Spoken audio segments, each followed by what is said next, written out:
They take on Air Force. Our pregame coverage with Fletch will start at 6 o'clock, and John will have the tip after 7.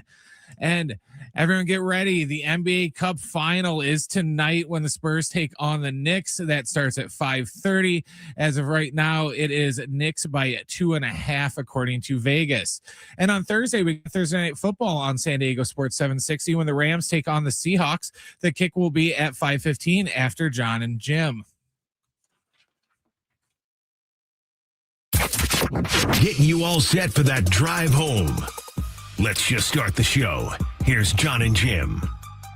All right, San Diego and Southern California, what's going on? This is hour 1 of John and Jim. Now, there's a caveat there. It's a big however. The however is, where the hell is Jim? So, wrong answers only or right answers only. Nobody's going to win anything. What time will Jim appear on the show? He's expected to be here at some point. He's in quote unquote traffic, dog ate homework, right? Tire exploded. Like what's the excuse going to be, Brent? Is it going to be, oh, the holidays, the traffic out there. It's incredible. I'm trying to think of some sort of like regional Philly-based excuse that he would have. Right, because he's out in Philadelphia. There's this big line at Wawa's and Wawa's. Yeah, if you know, you know. Jim has been kind of on remote assignment for the better part of the last month, which will make more sense in the days ahead. But here's the thing. Jim is experiencing his first winter. You know what I mean? Like, we all know being out here that, you know, winters can have challenges. It could be foggy. It could be rainy. I mean, there's all kinds of weather that can present itself. It's not that it's always perfect out here. By and large, it's perfect out here a lot more than it is in other parts of the country. Well, he's out east during what has been like a record cold spell for the Northeast, where the other day he sent me a picture, was like 6 or 7 inches of snow. And then last night he was so concerned about how is he going to get to the studio in Philadelphia back home. And I was playing tricks on him like he would do to me. I'm like, dude, look out for black ice. And what did I say? He said, man, it was something ridiculous. Something about like, if this is the last time you speak with me. I'm like, dude, you're cooked. But it can be tricky. Like, you're driving at night. There's snow on the ground. There's icy conditions. Like, yeah, it's a different world, right? Like driving in the Northeast compared to driving in the West. So I don't know what it is today. Yesterday it was, hey, drive carefully. There's snow and ice. Today I just think he's like dealing with traffic. So, I went out to my car and there was ice on the windshield and I didn't know what to do. Like, listen, if you haven't spent time in the East or in the Midwest, it's not a joke when we say it's a different world. Like, it is a different world. And I think a lot of our listeners, like, there's a lot of San Diegans that have lived in other spots, right? Maybe the military brought you here. Maybe you grew up elsewhere. Maybe you're from here, but you went to school elsewhere and you came back here. Like, you get the point. A lot of the reason why people are here, not the only reason, but one of the reasons why people are here is it is a spectacular climate. Like, I'm not telling anything to anyone that you don't already understand. Like, the climate is unbelievable. And when you leave this climate and you go somewhere like, well, I'll just be in Philly for a couple of weeks and I'm sure it'll be fine. I could just bring a coat. No. It's not just bring a coat. Like, everything changes. You don't go outside. It's cold. It's snowy. It's dark early. And so on and so forth. So is Jim here, by the way? It was all this about 4 minutes. So he makes a huge to-do about this. He's like, I'm going to be late. I don't know if I'm going to make it on time. I don't know if I'm going to be there. Crazy traffic. It's taking me hours. And he's 4 minutes late. After all that, after all the commotion, let's see, he texted me initially at, I'm not making the start of the show. Every road is closed here. Worst commute of my life. And he's 4 minutes late. Here's my advice for Jim, who's not yet on the show, so I can make fun of him, and I will when he's on the show as well. Here's my advice. Leave extra time. Like, if the worst...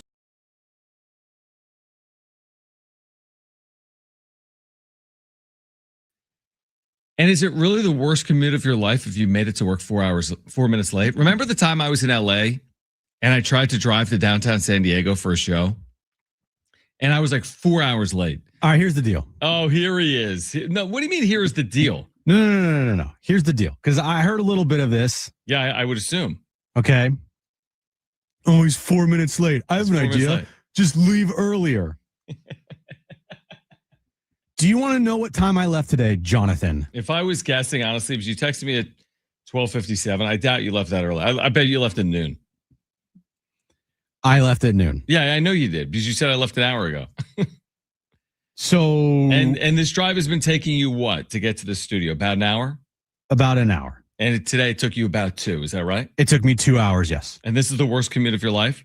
This was the worst commute of my life. And you've had a good life. I have had a good life, yes. The fact that all these roads are closed, and I'm like, where the hell am I? I'm doing this. Like, anyway, it was, it was awful. I don't want to hear any of it from you, okay? Dude, I don't want to hear. I drove you from should have LA left to San earlier. Diego. It took me 6 hours. That's great. I don't want to hear he should have left earlier. And then I left right on time. I wasn't like, oh no, I'm going to cut this one close. And as I'm driving today, yeah, and I have my maps on, right?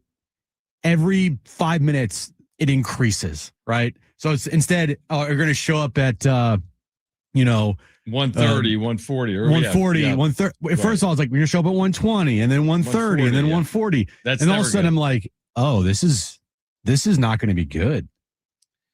And well, you made it. So I texted it wasn't you. That bad. Right. I know it's not that bad, but I'm letting you know, hey, just a heads up. I'm probably not going to make it for the start of the show because if I didn't text you, you would have been like, "Where's Jim at? Where's Jim?" I would have just ripped you the same way I did in the first 4 minutes of the show. Correct.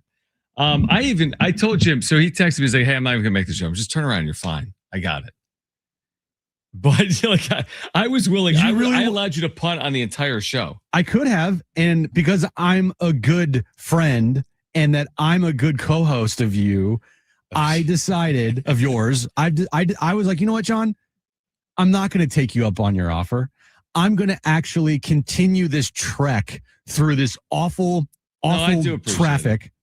Well, let me ask you this. Merry Christmas. Let me ask you this. Yeah. Is it going to take you just as long to get home, would you think? Because was this traffic or road closures or conditions or a little bit of everything? Like when you leave at night, will it be more seamless? By the way, I told Brent, I don't know if you heard that. Yesterday, we were talking about the snow and ice out east, and I had you scared straight. Like you were convinced you were dying last night on the ride home, right? Yeah, no, yeah. You told me to trust. You told me to trust my airbags. That's what I said. I did. You say, man, just lean into it. Just trust the airbags, bro. We have them for a reason. And right, I said, they're there to help you. With black ice, you have no shot. If you end up on the wrong road at the wrong time and you lose full control of the vehicle and you go car first into a tree. Yeah, not good. That's why I said just go slow. I said go like 19. I did. I went like 25 miles per hour. Were you nervous? Seriously? Bro, two hands on the wheel at all times. Yes. Oh my gosh. Dude. I've never driven in this types of conditions. Well, we had before. marine layer this morning, but now it's about 72 and sunny. Oh, can't wait for that. It must be nice. Yeah, it's been really nice. Well, okay, here's the thing. You didn't miss much because we remain in this holding pattern. If you missed Mike Farron yesterday, you're going to hear him coming up at 2:30. He has really good perspective on the Padres at the winter meetings, on the other side of them, the possibility of a trade with the Mets, what the Padres might be thinking at this point. We're in a holding pattern is what I was saying. And I don't think the pattern holds for forever. I don't think this is just who the Padres are to start next year. I don't think AJ Preller had a meeting with his top lieutenants. It was like Ty Adcock and Dyson Acosta, get ready, boys. Like, we're done. This is it. We're done. But I do think we're going to have to wait to see ultimately what he's trying to do here. Is that something that plays out in the final 2 weeks of December? Maybe. Does it play out in January? Potentially. But I do feel like we're waiting on something. And I'm not talking about, oh, well, they're going to sign some random reliever or a back-end depth piece for the rotation. I'm waiting on a trade at this point. I am waiting on a trade. I don't know when and what and how significant. But at this point, with all this smoke, Jim, there has to be a trade coming. It's not Lindor. It's not Tatis. But a trade has to be coming, right? Sooner rather than later. I'm waiting on anything. Right. I'm waiting on anything. And really, most major league teams in baseball are waiting on anything. The list of free agents that are still out there, Kyle Tucker, Framber Valdez, JT Realmuto, like huge names are still on. Michael King. Good point. I don't have the full list in front of me, but those are just a few. There are a ton, and I mean a ton, of players still out there that are free agents. And I know we're talking about trades here, but my point remains, while we're sitting here just sitting on our hands, waiting for anything to happen with the Padres, right? The winter meetings have come and gone, and they did nothing, as we predicted, by the way. Yeah, true. like 100% called that. They did absolutely nothing. It's not just the Padres. It's all of baseball. And I'm wondering if the impending lockout of next year has anything to do with it. Or does the lockout next year have nothing to do with it? And this is just par for the course for Major League Baseball, sitting on their hands during the offseason portion where they should be making news, and yet all these teams are crying poor and deciding not to sign any players. Maybe it's a little bit of both. I think you bring up good points. Like I'm at MLB.com right now looking at the top 30 available free agents. I know, to your point, we're talking trades, not necessarily free agents, but it tells the story. Right. There are so many. Like of the top 5, 4 remain available. We're talking about Kyle Tucker, Alex Bregman, Schwarber signed, and then you have Bo Bichette and Cody Bellinger. Those are the top 5 available free agents in baseball at MLB.com. 4 of them are unsigned. And then you look at the top 30, and yes, you have some players that have been posted that are coming over from Japan, but you do have players like Michael King or Ranger Suarez. So your point is a valid one. The fact is, there's been years where there's been very little movement, and this year feels like another year where there's been very little movement, and maybe now we have the cover of, well, a lockout is coming. Maybe that's the reason as to why. I don't know, though. I really don't know the reason. I don't know what it is. Do teams... I don't know. I mean, do teams fear what's on the other side of this in a year? Teams don't typically operate like that. Like I wouldn't think that, the Chicago Cubs are overly concerned about the lockout coming potentially at the end of 2026. Is that the way you can conduct business? The way I look at it locally is maybe there is a little bit of a holding pattern because of what's playing out with ownership. Like I think the ownership story matters in San Diego, but does the fact that there's a lot of free agents still on the board matter because a lockout is pending in a year? I don't know. I have no idea. I just think this is also kind of a baseball problem. It's always been a baseball problem in the modern era here, especially the last however many years, for as long as I can remember. It's just such a slow burn in the off season. Like you'll have bursts, and it's like, whoa! Like I remember when we were in San Diego for the winter meetings. Or when the winter meetings were in San Diego, and it was just like bang, bang, bang, bang, bang. Now, it probably felt like that to us because the Padres were in the middle of everything. But I'm sure there were like 20 plus teams that were like, this is a bunch of nothing. Why even report on this? Why even talk about it, right?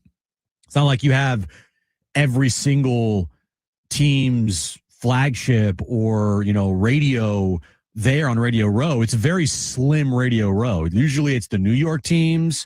It's, maybe Boston. There's some Philly. But other than that, there's not a plethora of radio stations covering the winter meetings. Why? Because nothing happens for most of these teams. Good point. And it's just like, it sounds like I'm complaining, but I'm just pointing out facts here.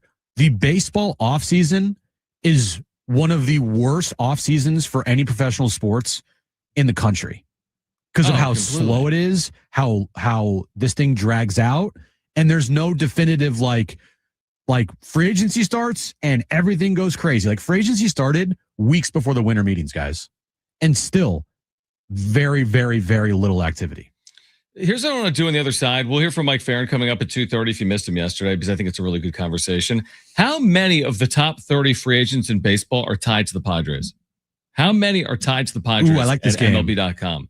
Is it more than 10? Is it fewer than 3? We'll share that with you on the other side. Plus Mike Farron at 2:30. Dave Velasquez, San Diego State men's basketball assistant, will join us at 3:30. Aztecs have Air Force coming up tomorrow night at Viejas Arena. Then Arizona, the number 1 team in the country, they'll be in Phoenix to take on Arizona. That is coming up on Saturday. Do we have 3 pairs of Aztec tickets today? We do. We're giving away 3 pairs of Aztec tickets today nice. for tomorrow's game. It's very nice. And we'll give away the first pair of those tickets on the other side of this break. So we have a pair of Aztec tickets for you. We'll give away on the other side of this break. Don't go anywhere. John and Jim, San Diego Sports 760, live on the iHeartRadio app.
All right, John and Jim, we're giving away Aztec tickets for tomorrow night in the next 7 minutes. Plus, Dave Velasquez, San Diego State men's basketball assistant, will join us coming up at 3:30. If you missed Mike Farron, MLB Network Radio, you'll hear that coming up, our conversation in about 10 minutes. So if you're wondering, Jim, I don't know if you are. I'm not wondering anything. How right many now. of the top 30 free agents are the Padres tied to at MLB.com? Oh, I'm wondering that. Yeah. Throw out a number. It could be, 30 would be the max. It'd be high. They were tied to every player. Mm. The minimum would be 0. Mm. How many do you think they are tied to per MLB.com? Potential fits. 0. It's higher than that. Really? It is higher than that. Is it lower than 2? Kind of. Because it's actually 2, but 1 I'm taking off the board, and that's Michael King. Okay. Who they tied the Padres to. I don't buy it for 1 second. Okay. So maybe at some point, the only player that the Padres are tied to is a 37-year-old right-handed starter who's reportedly already signing, and that's Merrill Kelly. Is he going to the Yankees? Is it the Yankees? Or no, or is he going he back was, to the Diamondbacks? I thought he was back to back to the Diamondbacks. So Yeah. that's reported. I do not think that's official, but that was reported like earlier this week. So the 2 players the Padres are tied to, they have no business landing. Michael King, who's reportedly down to 3 teams. One of them is not the Padres. And then the other player they're tied to is Merrill Kelly, who's 37 and is apparently going back to Arizona on a 2-year, $40 million deal. So that's the state of the Padres via free agency, which is why all eyes are on the trade market and on these rumors involving the New York Mets, because the Padres, I guess, don't have money. I mean, if they can't be in the Merrill Kelly market, 2 years, $40 million, then they're not going to be in the market for the other 29 top free agent players. Exactly. I think this whole thing all along has been towards the trade market. I don't see a world where they're going out and spending a bunch of money. I just don't. And with that, that's why it's like it makes it harder when you have to go out and make literally all these trades to try to fill your roster, because it takes 2 to tango. With the free agent market, you can go out and you can offer a guy money, and yeah, you got to at times compete with other teams and whatnot, but like, it's much easier, wouldn't you agree, to sign somebody than it is to pull off a big time trade? Yes, and especially now with what you mentioned in the first segment, there are players that are available. There's not 10 suitors for every player. Like you can go out and make a signing without breaking the bank, so to speak. I don't think the Merrill Kelly deal is crazy. $20 million a year. You're not getting starting pitching for less than $20 million a year. No, you're not quality starting pitching, by the way. Right. So that's the price right there. Unless you want to try to go out and get, projects. But again, the whole notion of like, hey, we're going to get this guy and just stick him with Ruben Niebla, and Niebla's going to make him great. You can't always do that. Ruben Niebla is awesome, but that's not fair to continue to go to the scrap heap and be like, hey, we got this guy over here. Do you think you could turn him into a guy that can give us 150 innings? Like, what? He's got a 5 ERA in his career. What? So proven major league talent is something that AJ Preller covets. So when he trades, he wants to trade for proven major league talent. Signing guys, like, it's just, I don't know. It's going to be interesting to see, because we keep hearing trade. And if they can't pull off these trades, because they're not easy to pull off, then where do they go after that? Yeah, I mean, I'm looking at these free agent starting pitchers, and even Merrill Kelly, who was listed as maybe the 10th best free agent starting pitcher. The 10th best free agent starting pitcher just got $20 million a year and is 37. So when you start getting to that lesser tier, guys that had like a 2-WAR season or worse, well, the issue there is they are massive question marks or potentially liabilities or a waste of money. I mean, right? Yeah. And it's not just the pitching market. The fact that Ha-Seong Kim got a 1-year, $20 million deal last night from the Atlanta Braves, like, huh? Like, he's a nice player, but $20 million for 1 year? I don't know. To me, that's absurd. I don't know what you think, but I think that's absurd. Yeah, I mean, I think you're basically spending $20 million on a player that can field his position. I've never been a big believer in doing something like that. I mean, has this guy ever hit in the major leagues? His career OPS plus is below major league average. It's 97. He is 3% worse than major league average as a hitter throughout the course of his career. Yet he got $20 million a year. And I'm with you. So, like, you got to pick your spots right now if you're AJ Preller, if you're the Seidler run Padres. And I'm not forecasting $20 million signing after $20 million signing. I'll be somewhat surprised if they reach for one $20 million signing like they did last year with Nick Pivetta. And if they do, it's going to be some weird, like, crazy opt-out and stuff, right? Yeah. Right. 7 1-year contracts, right? Totaling $90 million, but it's really like a $4 million deal. Right. Yeah, it'll be interesting to see how they navigate this. Mike Farron has much more on it. If you missed our conversation with MLB Network Radio's Mike Farron, you'll hear it on the other side. We did promise you Aztec tickets for tomorrow night against Air Force. The final run through in the Mountain West for San Diego State begins tomorrow night at 7 p.m. at Viejas Arena. And caller 7, you have 2 free tickets to see San Diego State and Air Force tomorrow night. 2 free tickets to see it tomorrow night at Viejas Arena. 877-767-4760. Call right now. 877-767-4760. Terrific giveaway. Call right now. You'll hear from Mike Farron on the other side. Dave Velasquez, longtime San Diego State men's basketball assistant, will join us live at 3:30. This is John and Jim, San Diego Sports 760, and live on the iHeartRadio app.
All right, this update is brought to you by Staples Stores. Couple moves made in baseball. Right-handed pitcher Adrian Hauser and the Giants have agreed on a 2-year, $22 million deal. Jeff Passan reporting that. And last night, Ha-Seong Kim agreeing to a 1-year, $20 million contract with the Atlanta Braves. And this update's been brought to you by Staples.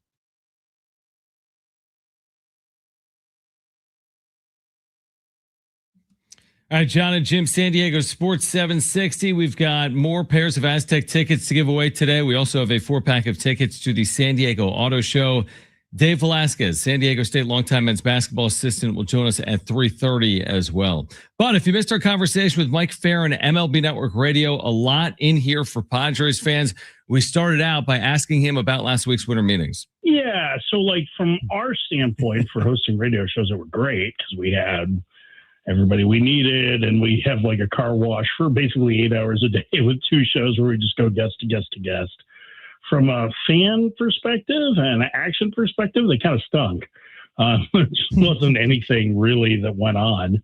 It was also a new hotel that they used this time in Orlando as opposed to one of the Disney properties. I don't think anybody could find anybody because there were like 2 separate bar areas. It wasn't great, but at least we had it in here. Hopefully they'll avoid a lockout and we'll get it next year because we're supposed to be back in San Diego. There we go. Oh, there we go. Perfect. Speaking of San Diego, obviously AJ Preller always in the news regarding, the winter meetings and potential blockbuster moves.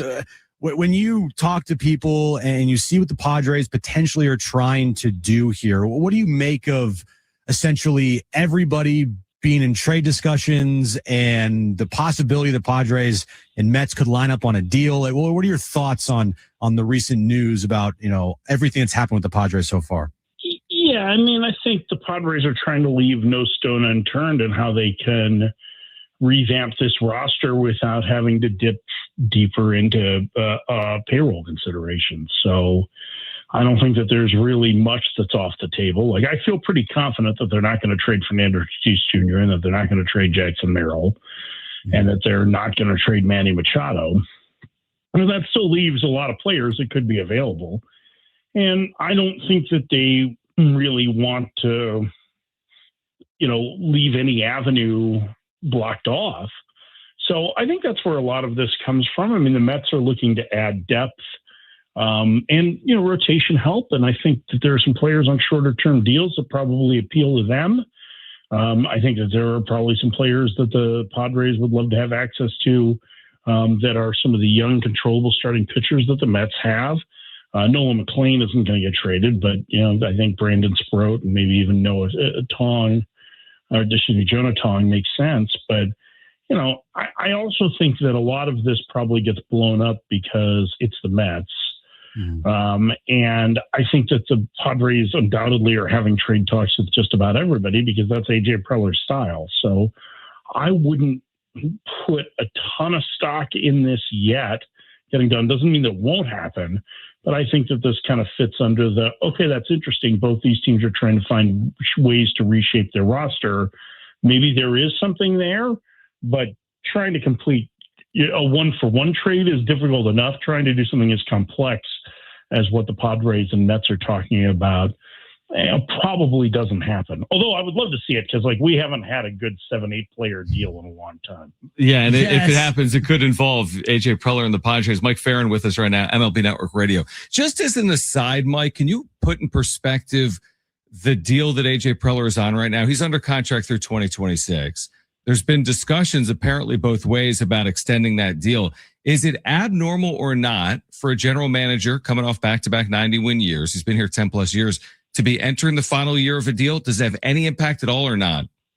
I don't want to say that it has no impact on decision making. I think if you're a free agent, you want to know who you're going to be working for. But I would say that it probably is a pretty minor thing currently, especially because it sounds like both sides are working on an extension, right? So I think my guess is that some of this is born of the fact that, obviously Peter Seidler passed and there has been the lawsuit by his widow, and that there has been some uncertainty in what the ownership group was going to look like. And so my guess, it's probably one of processing a lot of different things that it didn't get sooner. And AJ, to me, is the kind of guy who doesn't need to have a contract extension right away. He's not one of those guys that's going to be pushing the envelope for it. It'll get done when it gets done. So I've heard nothing since about September, well, I would say early October, that would lead me to believe anything other than AJ being in San Diego beyond this year. There was a time where I wasn't certain of it, and I think there were some open jobs, and maybe if teams had pushed, they would have had an opportunity to get permission there. But I think with the sale and the uncertainty going forward, I would be really surprised if they don't end up coming to an agreement, because it certainly sounds like they've been talking about it, and who knows when that'll come. So I would think when he got named president, that happened probably in like January, I want to say. So, this at this point, I would guess it probably happens after the holidays. Just a general question here, Mike. When you see a team going through a sale, the Padres are obviously going through one right now. How much, in your experience, have you seen that impact the team's off-season priorities, off-season moves, spending money, not spending money? How do you view that? Yeah, I don't think that there's one way that I can categorize that. I think for the most part, teams show, I wouldn't say the teams always show fiscal restraint going into a sale. I think back to when the Tribune Company sold the Cubs, and this is going back almost 20 years now, but they knew that they were going to put the Cubs on the market. And 2 years before that, they spent a ton of money on free agency in an effort to try and boost their chances of winning, in the hopes of boosting the franchise value. So I think that there are some teams that look at it this way. I think there are others that are just paralyzed by sales, and that they don't do anything. I have nothing to indicate that the Padres aren't going to operate as they have been operating the last year and a half or 2 years. They have a budget. They know what the budget is. They're going to work through that. They're probably not going to be big spenders like they were under Peter Seidler, but that they're going to try and be as flexible as possible to keep the payroll in a similar range to where it is. And, that's really not all that different than what they did last offseason. So I don't think it's going to end up having a huge impact. I think if you were to be too stagnant, that it might draw some negative attention from potential buyers. But I just think they're in a position right now where it's kind of the regular course of business. I don't really see anything that's gonna make that feel a whole lot different. Mike Farron, MLB Network Radio, with us right now on John and Jim. So I guess I'm curious to get your perspective on just where the Padres are, and do you see it as like a tightrope act where they have needs like the back of the rotation? There's other needs in there as well, and they're trying to get back to the postseason, and they're on this budget like most teams in baseball are, outside of like the Dodgers, the Mets, and a few others. As in, can they walk this tightrope effectively once again, or how challenging will it be this time around in 2026? Yeah, it's never easy. When you have a budget, you're always and you're up against it. It's not easy to do, but I think the fact that AJ Preller has managed to walk that tightrope the last couple of years should give you confidence that he's going to be able to field a very competitive team. Listen, if they roll it out right now, they're going to have one of the best bullpens in the National League, and they still have a really good lineup if they don't make any changes. And so what do they need? They need a couple of starters, right? Joe Musgrove should be back at some point. That'll help some. I'm not sure that they're deep enough in their system to rely entirely on that. So they probably need an external addition or two. But it's not like they're working from, a roster situation that's like Washington's. They're working from a pretty good team. So I think that's part of where the reluctance to do anything, super big is that you don't want to break up this core. Tatis and Merrill and Machado is still, even though Manny's getting older, is still a pretty good troika. Add into it that I really liked. I think we talked about it last summer, like the Freddie Fermin trade. Like they finally have an everyday catcher, right? That's somebody that they've needed. So they've filled a lot of these holes that they have. And in some cases, like with Fermin and, some of the other starters that they'd acquired over the last 2 years, they did it relatively inexpensively. Now they gave a lot at the deadline last year to try and make pushes, but they have a pretty solid roster overall. So I don't think it's going to be something where I don't think it's any more difficult than any other team has. I think that there's a constant woe is me that comes from having a budget. I mean, listen, my wife puts me on a strict budget, and it's woe is me around the house all the time because of that. It's probably smart on her part, but that's hilarious. Definitely understand that one. So looking at the rest of baseball here, Mike, what do you think the next big move to happen is? We got a couple at the winter meetings, but not a lot. What's your sense on what could happen here next? Yeah, I think as to what happens next, I would think that there's going to be a trade for Brendan Donovan at some point this week. It certainly sounds like the Giants and the Mariners, you heard that going back to the winter meetings, were the two teams that were maybe positioned best. I think the Michael King market should get moving here. I think that's another guy that could come off the board. He has a number of suitors. I think those are probably the biggest ones this week. Maybe you get another one of the big position players like Kyle Tucker before Christmas. But I think there's going to be some trade discussions too. I do think it'll be pretty active over the next 10 days because I think a lot of people would like to get their business done before they start opening presents. Or at least a good chunk of it, knowing that they can come back in the first week of January and finish it up. And I think that that's probably more like when Bo Bichette will sign. But I think that there's a couple of moves that are similar to those that could happen here. And, you never know. Everything's always a one phone call away, right? So if somebody suddenly blows the Diamondbacks away on Ketel Marte, that deal could happen any day. But I don't think that that's going to be, right. Yeah, that one could drag on for a little bit, just depending on what the way the rest of the market goes. The other name I should mention is Murakami, the Munetaka Murakami, who's the slugging corner infielder from Japan, who's young, strikes out a lot, and hits for a ton of power. His posting deadline is a week from today. And so at some point in the next week, he's going to agree to a deal with someone. So we know the date on that. And it has to be done by the 22nd. There hasn't been a whole lot of buzz on where he's going to end up yet. He's a really talented player, but the strikeouts are a little bit concerning. It could be that he is a little bit Joey Gallo-ish. Ooh, interesting. A name you've heard tied to AJ Preller for forever. Yeah. What's the budget? What's the dollar figure you're looking at, a ballpark for Murakami? Man, that's a good question. I don't know. I mean, he's got age on his side, right? Those tend to be the players that get bigger deals. And he has light tower power, but there are some pretty big concerns about the swing and miss. I mean, like, he struck out a really high percentage of the time in a league where strikeouts aren't as prevalent in Japan, and he has had trouble handling velocity. And he's probably a first baseman, not a third baseman. So, I think that there's this feeling that it's going to be in the $150 million range, and maybe that is true. Maybe it ends up being 6 years and something like that, but it's a tougher sell just because of the quality of contact issues.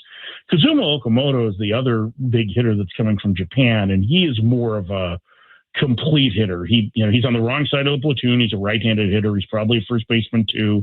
He doesn't have the same kind of power. It's probably more average-ish power, but it's like, he might be a similar kind of hitter to a Christian Walker type with a tick less power. He's a good player. He's about 4 years older, I think, than Murakami. I think he'll play at 29. I really like Okamoto. If I had to pick between the two, if it were just like, hey, you need to sign this guy for the next couple of years, I think I would probably take Okamoto because I just think he's a better hitter. But Murakami offers tantalizing upside because there's just not a whole lot of guys that age that are freely available who can hit the ball to the moon.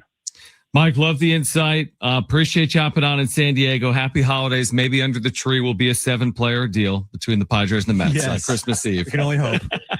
I'm still holding out for the 5-pound box of money. But, yeah, I'd prefer that as well. I think Padres fans want that too here in San Diego. Thanks, Mike. Appreciate it. We'll do it after the new year. No problem. Take care.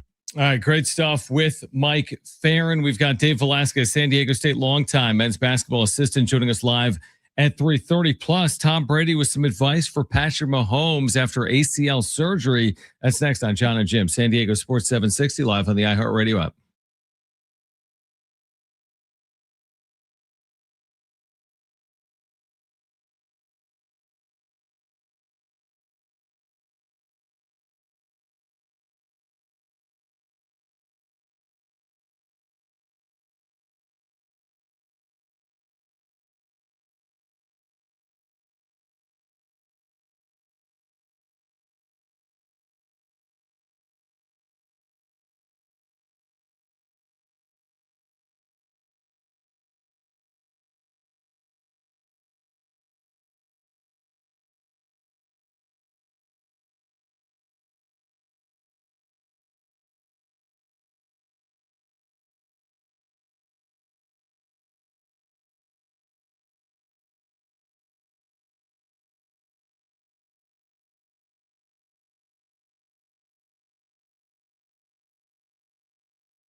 All right, John and Jim, San Diego Sports 760. Dave Velasquez at 3:30. If you missed Demetrius Sumler, he is the interim defensive coordinator for the Aztecs football team. You'll hear that conversation at 4:30. It was announced within the last hour that North Texas's quarterback will enter the transfer portal, Jim. The nation's top quarterback in terms of passing yardage and touchdowns, I think, is the North Texas quarterback. Now, he is expected to play in the New Mexico Bowl, but he will enter the transfer portal after that game. That's interesting. Usually that doesn't happen, right? Normally it would be the other way around. You'd enter the portal and you wouldn't play because what if something happened to you during the game?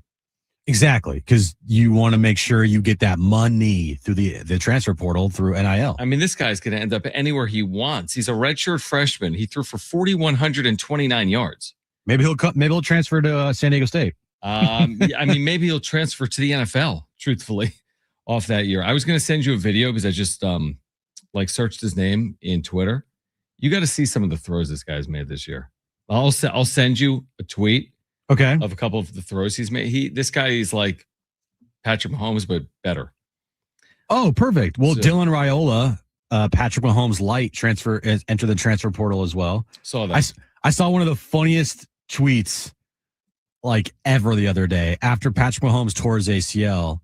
It was a picture of like somebody freaking out.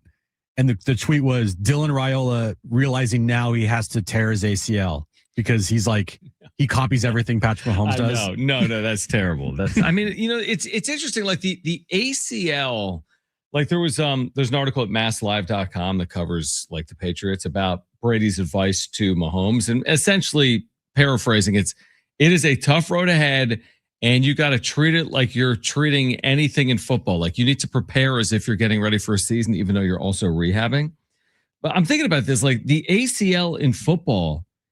Is it a little bit like the arm injury to pitchers? Like there's almost like an inevitability to it. Like everyone tears their ACL. Everyone, and it's not position dependent. I mean, you look at Micah Parsons, you look at these quarterbacks. Obviously, what's happened with Mahomes, doesn't it just seem like there's almost not an inevitability, but it's happening at a high rate. I do think that the notion of bigger, faster, stronger is a factor. Again, not a doctor here, so I'm not going to claim this is the reason why. It's just, I don't remember, and I could be 100% wrong. Like, go back 25 years. Okay. Were there this many ACL injuries in the NFL 25 years ago? I think there were more head injuries. I feel like with lower hits come more knee injuries in general. I'm not talking about this specific example, but I think in general, more knee injuries occur because there's less head injuries occurring. I would tend to go with that. Yes. I just think that the game is as violent as it's ever been. Yeah, definitely. These guys are beasts. I mean, it's ridiculous. I see these hits on Sundays and I'm like, yo, if I ever got hit like that, I'd be done. Like the Rivers hit 2 days ago. I know. To his ribs. I know. And how the fact that I forget who said it, but it was a perfect, I think it might have been Rich Orenberger. Okay. Perfect example of the NFL. It's, especially being an offensive lineman and a defensive lineman, right? It's a car crash every play. Like every play is a car crash. And so, of course, there's going to be just a plethora of injuries everywhere. And, the ACL, because of the torque and the fact that, like, these guys are going at it and one wrong move, boom, your ACL's gone. Right? Mm-hmm. And so I'm curious to see, like, the amount of ACL injuries in the NFL 25, 30 years ago compared to now. Because it feels like every single week there's a major injury to a key player on somebody's team. And this week, Mahomes and Micah, right? Earlier this year, it was Nick Bosa. There's been other ACL injuries. Malik Neighbors. I think I saw, a list of like all the players that have suffered ACL injuries this year, and there's some big time players there. It's ridiculous. So I just asked ChatGPT, are there more ACL injuries in the NFL now than 25 years ago? And I don't know the answer. Oh, good. Nice. That's awesome. We don't have clear peer-reviewed evidence showing a consistent increase in ACL injuries now versus the mid-1990s. why people perceive more ACL tears today. More media and social media. Players are bigger, faster, and stronger. So bottom line, there's no solid long-term published trend confirming ACL injuries are more common now than they were 25 years ago. But I agree with your general idea. I mean, but then again, I don't know, dude. If you go back to the 1990s, it's recency bias. I remember when Randall Cunningham got hurt the first game of the year against the Packers. So, like, you know what I mean? Like, yeah. And again, Randall Cunningham in 1991. I'm not saying he was Tom Brady in 2008 or Patrick Mahomes in 2025, but I'm saying there's plenty of examples over the course of time of star players going out due to knee injuries, unfortunately. Sure. And I don't know what you can do to stop that, truthfully. I mean, there's nothing what are you can do. Play tag? Nothing you can do. And by the way, this quarterback for North Texas, right? Look at that throw I sent you. He that throw out of the end zone to the sidelines is a beautiful throw. He might be the greatest quarterback I've ever seen in my entire life. Exactly. Patrick who? He's going to be drafted first overall in about a year. Who? Brady who? This guy's amazing. Drew Mestamaker. Well, that's the task for San Diego State. A week from Saturday, we'll hear from Demetrius Sumler, their interim defensive coordinator, coming up at 4:30. Dave Velasquez, San Diego State longtime men's basketball assistant, will join us at 3:30. We'll get back to the Padres plus the NFL. Hour 2, John and Jim on San Diego Sports 760 and live on the iHeartRadio app is next.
All right, this update is brought to you by Staples Stores. Baseball news. Jeff Passan reporting just a little while ago, right-hand pitcher Adrian Hauser and the Giants are in agreement on a 2-year, $22 million contract. And last night, the Braves and Ha-Seong Kim agreed to a 1-year, $20 million deal. Have an easy holiday only at Staples. Save on custom cards and custom wrapping paper, plus shipping supplies and services to get your packages delivered safely. Don't miss out on select laptops up to 45% off. Visit staples.com for details. Staples, that was easy.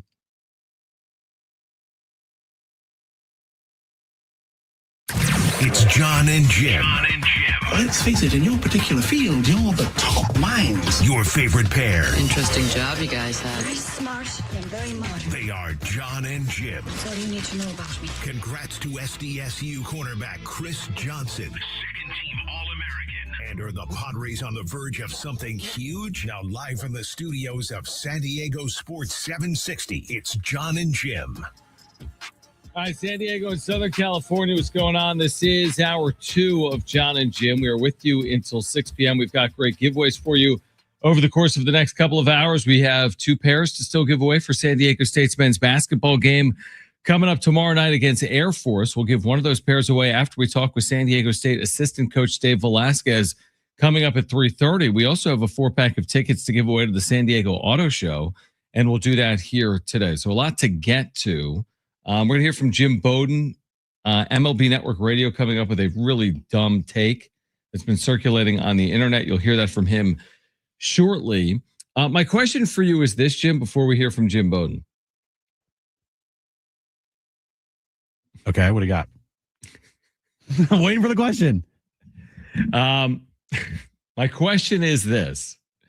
You just pause, just don't ask the question. No, I was waiting for you to reply, but then I realized you're probably not listening. I am listening. My question is would you watch John and Jim on Netflix? Sure. Okay, well, you're not going to have that opportunity, but it was officially announced today that Netflix and iHeart have partnered on video podcasting. There will be 15 major video podcasts on Netflix starting in 2026. Now, I don't really know what these are. The Breakfast Club, Bobby Bones Presents, My Favorite Murder. That's probably about us as well. The Breakfast Club is with, it's in New York. It's with Charlemagne, the God, or whatever his name is. There's other Dear Chelsea with Chelsea Handler. Okay, so basically you have to be like a celebrity to be on this, right? Well, that's what it appears as if. Yes, like these are big hitting podcasts that get probably hundreds of thousands of listens a month, maybe millions. So 3 and Out with John Middlecoff is on the list. Seriously? Yes. Wow. 3 and Out with John Middlecoff is on the list. That's the only sports podcast I want to say. I feel like we should have been on this list is my point. Good for him. Yeah. I like John Middlecoff a lot. What does that pay? Well, he gets taken care of by the volume. So all right, so that's also through like iHeart because Colin Cowherd has a deal with iHeart, right? Yes. Although I don't even know if it's technically through iHeart. But anyway, 15 podcasts coming to Netflix in 2026. I feel like that's a good idea, truthfully. Here's the thing. If you're a media company and you don't realize that video is the way of the future and consuming content through video instead of just straight instead of just radio, right? I know podcasts are also big, but visualization is what I know I can't speak. Visualizing is something that people are doing more and more of, and a visual podcast is the way of the future. And if you're not up to date with that, then I don't know what to tell you. Have you thought about applying for higher level positions at iHeart? That was beautifully said. No, it wasn't. that was really, man, you need to go to some of the higher ups. So you think video is the future? I love that. Man, that would be incredible. We knew this years ago. And for some reason they're like now realizing this. Well, listen, partnering with Netflix, there's worse partners to partner with. In the video space. They are a partner to partner with, that's for sure. Yeah. But let me ask you this. Okay. Do you honestly think that this would benefit the John and Jim show at all? Man, that's such a good question. If the show is actually streamed on Netflix, would it benefit the show? No. I meant like, do you think because iHeart and Netflix are now teaming up that they're going to just, help out all these stations across the country that are want to No, stream? I don't think they're going to be taking all the money they make from 3 and Out with John Middlecoff and be like, we need to fund John and Jim in San Diego now. We have all this extra money. Another question. I do think that video podcasting is going to become more prevalent at iHeart, if that's what you're asking me. Yes, that's what I'm asking. Yes, I think it 100% will be. I only think it's going to happen with like the bigger shows. Maybe. Oh, yeah, maybe. Like, yeah. But also, how many people actually know in the building that we actually stream on YouTube every day? I think people realize that we're on YouTube. I don't know if they are watching the building, but I think people realize. Listen, you don't need to sell me on video. On no, YouTube, I know. On the power of video. I'm 100% on board. Shoot, if anything, if I'm putting something on Netflix that we do, I'm probably putting the wrap-up show on Netflix, truthfully. 100%. Again, I don't know what kind of national appeal there is for it, but there is in San Diego. All right, so Jim Bowden, all right, he has a response to those that are against what the Dodgers have been doing, right? With all the spending and the winning and the this and the that. I don't know if this needs to be set up beyond that, but this was Jim Bowden. I tell people as fans, you don't have to be a Pirate fan. You can retire as a Pirate fan or trade yourself to the Dodgers. If you want to see your team win, right now, the Dodgers have got the best chance to win a World Series again this year. So if you want to win, you as a fan, you can go to any team you want. You don't have to root for the team that's your home city. And you can see the Dodgers come play in your home city. They'll come into Pittsburgh and beat you. So look, if it bothers you that much, just become a Dodger fan. It's fine. Oh, that is so dumb. I mean, that is very dumb. It might be one of the dumbest sports takes you'll ever hear. Like, oh, cool. My football team has never won a Super Bowl. Then you know what? I'm just going to be a fan of the teams that always win. Like let's just be a fan of the Yankees or the Dodgers or in football, the Chiefs before Mahomes, died yesterday or, screw it. I don't want to root for my team that I've been rooting for my entire life. I'm just going to switch and be a Dodger fan. Well, what kind of sport is that? Do you want everyone rooting for the same team? That's so stupid. Like it doesn't work like that. Like, no, if you went to Purdue, you got to wear it and watch Purdue football. Those are the rules. You don't get to switch to Notre Dame. If you went to Indiana, now you're reaping the rewards. Your football team sucked for 50 years. They didn't win the Big Ten since 1967 until a week ago. Well, guess what? You're on the other side of it. Like, that's ridiculous. That whole concept. I mean, because the Pirates aren't good, I should then choose another team. Now it is on the Pirates to try to be better than they've been. I do buy that. But that is insane to speak about that and pretend like you're being honest. Or like, does he really believe that, or is he trying to make a joke? I honestly, I don't know. It's Jim Bowden, so who the hell knows? I think he was being serious, honestly. Like, unless if you like work for a team or if you cover a team or whatnot, like that's a different story, right? Because we've seen all the time, like, oh, I work for so-and-so, but I grew up a whatever fan, right? Like you can, like, that's totally different. But if I'm just an average Joe fan that has a 9 to 5 every day, that has no affiliation with any sports team or any media outlet to cover a sports team, and this is who he's talking to, by the way, dumbest take you've ever heard. Dumbest take ever. It is so stupid because the beauty of sports is to, go through the highs and lows with your team and to, like you said, follow your team through the mud to then hopefully one day see your team like Indiana reaping the rewards of following that team for how many years sucking. And now, if you're an Indiana fan, this is the greatest moment of your sports fandom life right now. And I bet you if you ask all Indiana football fans or just Indiana fans in general, hey, would you go through the last however many years you've been an Indiana fan to get to right now, like for this 1 year? They would all tell you, yeah, I'd absolutely do that. I mean, one of the best recent examples of this, and I know you switched affiliation from the Kings to the Warriors, but would be the Golden State Warriors, who from 1970 whatever until 2015 were terrible. I mean, they were among the more downtrodden franchises in the sport for the better part of 40 years. I remember living in a world where the Golden State Warriors were on the same stratosphere as like the Cleveland Browns. Like they were an also ran, a completely nothing in the NBA until they weren't. But like, yeah, if you could just get off the bandwagon and go choose that's just ridiculous. I mean, again, we all remember those kids that we grew up with that rooted for Cowboys, Lakers, whatever, or Cowboys, Bulls, whomever. Like we all know those people, but yeah, I have much more respect for the fan that follows his team through good and bad. Like the Padres fan. Yeah. The Padres fan is a perfect example. Shoot, I almost cursed. The Chargers fan, truthfully, I have no issue with the Chargers fan because the Chargers fan has had to wear it for the better part of the last half century. I mean, the Charger fan, I think, is dead, but no. Like the true Charger fan is dead. Some of them, not all of them. I don't. Not all of them, but look, that whole thing with the Chargers died in 2017 or 2016, whenever they moved. I forget the exact year. I think it was 2017. After 2017. Yeah, the Chargers died.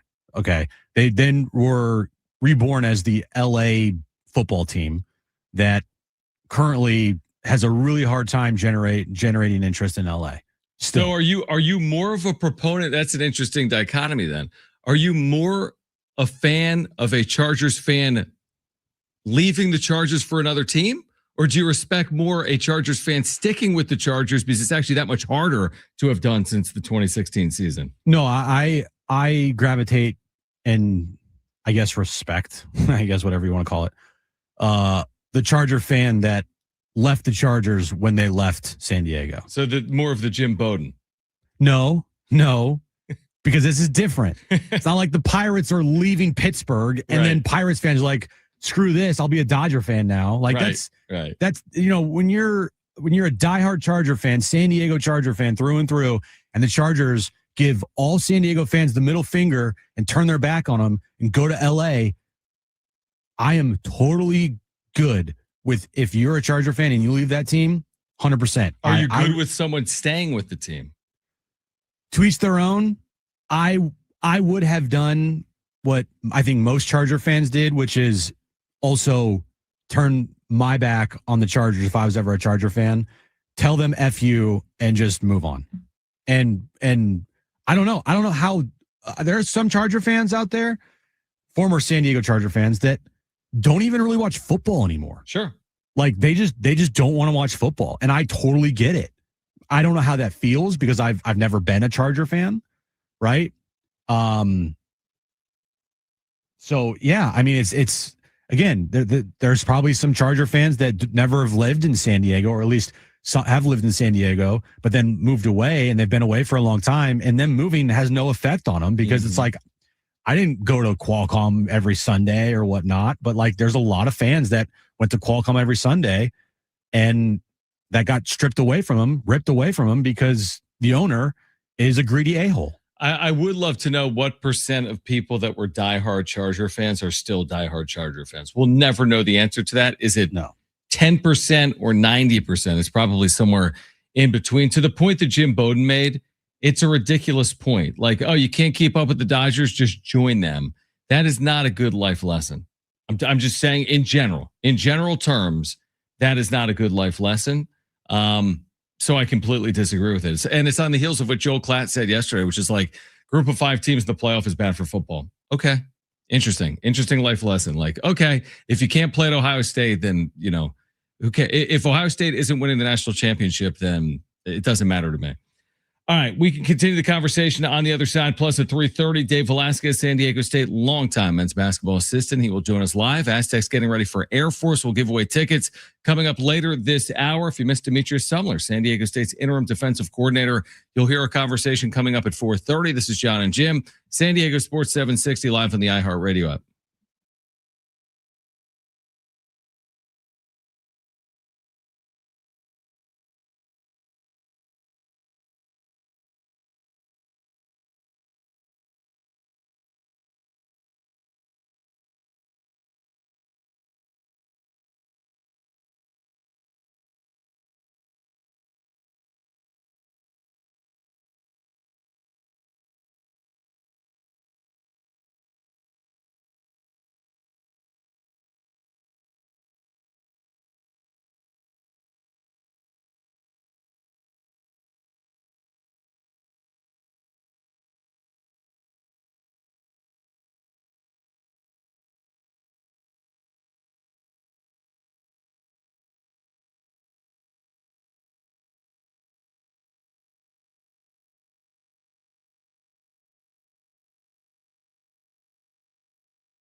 All right, John and Jim, San Diego Sports 760. Dave Velasquez will join us coming up at 3:30 after a conversation with the longtime Aztec men's basketball assistant. We'll give away tickets for tomorrow night, San Diego State and Air Force.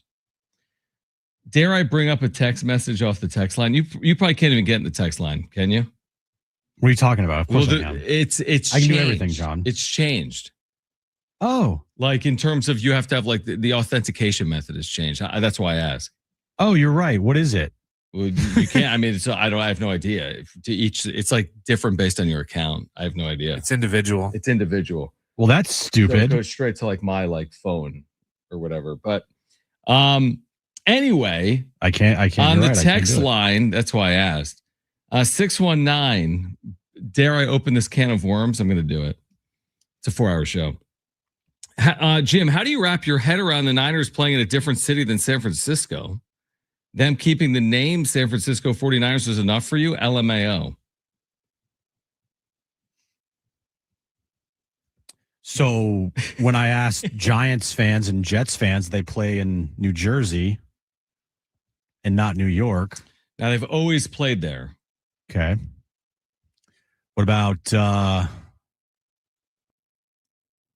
I don't know. I'm sure there's another team that doesn't play like directly in the city limits, right? There's a lot that don't. There's a lot of teams. Yeah. There's a lot that don't. I guess the example with San Francisco is they went from the city to how far? What, an hour? Yeah, San Jose. Yeah. Or wherever it is. Yeah. So read that text again. The text says, Jim, how do you wrap your head around the Niners playing in a different city than San Francisco? Them keeping the name San Francisco 49ers was enough for you? LMAO. Yeah, it means everything. Interesting. So if the Chargers, that is interesting. I agree. If the Chargers kept the name San Diego Chargers but moved to LA, I don't know if you can do that. If they changed it to Southern California Chargers, maybe it makes a difference. For some, I think it would, probably. But when you attach the word Los Angeles in front of the word Chargers, these San Diego Chargers are dead. Yeah. So yeah, it means everything. The name means everything. And there was a lot of discussion around that time about, wait, can they just name the Chargers the Southern California Chargers? Mm-hmm.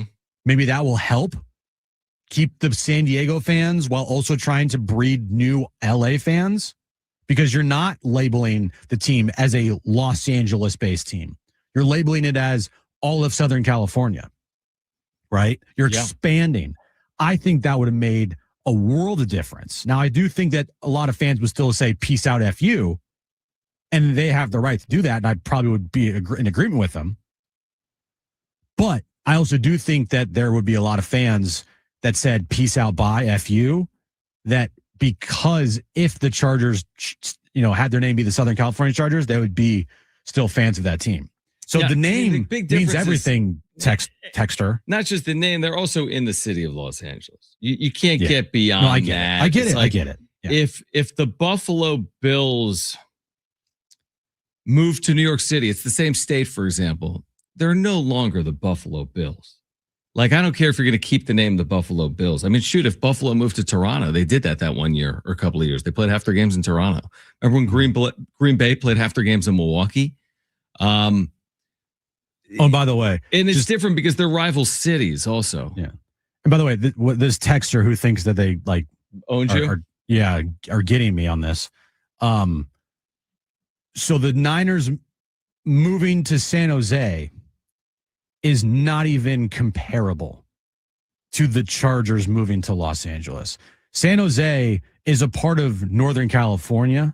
And yeah, while it's not in the city limits of San Francisco, San Jose is like the most neutral place ever. There's nothing there to like it's just. What about the Sharks?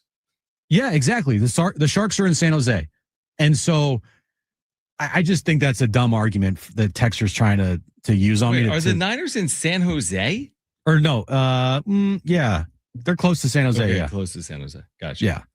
They're pretty close. They're pretty close, you. yeah. No, I mean, you can't compare. It would be like if the Philadelphia Eagles moved to New York, they're not the Philadelphia Eagles anymore. Like LA and San Diego, I think it's equitable. are comparable to like the level of fandom and like animosity, hatred, maybe the right word, maybe not, between like New York and Philly. You're not gonna swing it. San Diego and LA, you're not gonna swing it. There's no other way to look at it, really. Right. Like, yeah, I mean, the Chargers could have kept the name if they could have gone anywhere else, but they went to LA. Could have gone to Riverside, could have gone to Orange County, could have gone to Chula Vista. Why are we talking about it? Because on the text line. No, I know. I'm just saying, like, why does that texter think that he or she owned you? Yeah, because they didn't. Like, it just obviously I can't see it because now our freaking text line doesn't work, for me at least. Don't worry. Yeah, I'm not at all. But yeah, you don't. It's not what you think you're trying to get out of here. Like you're not. Your point is not coming across how you think it's coming across. Yeah, I mean, I guess my bow on a comment would be like, if the Niners moved to Oakland and kept the San Francisco 49er name. Yeah, but no, that couldn't happen. What would have happened? Well, sure, it could have happened. I mean, why couldn't it happen? Oakland left. True, but it was never going to happen. No, I agree. I'm just saying in general. Mm-hmm. Also, too, by the way, like you have to remember here, the Niners, their training facility has always been there. So they moved. They had their stadium be built right next to where their training facility has always been. I see what you're saying. You're saying the training facility was near where the current stadium is? It's now attached to the current stadium. Gotcha. So they've always trained there, right? And so now they just moved that stadium and put it there. It's. I mean, you can try to say the Niners aren't the San Francisco Niners anymore, but you're still wrong. All right, Dave Velasquez, San Diego State men's basketball assistant on the other side, will join us. Aztecs and Air Force tomorrow night. We have tickets to give away. We'll do that on the other side as well. Then the Aztecs have Arizona coming up Saturday night in Phoenix. This is John and Jim, San Diego Sports 760, and live on the iHeartRadio app.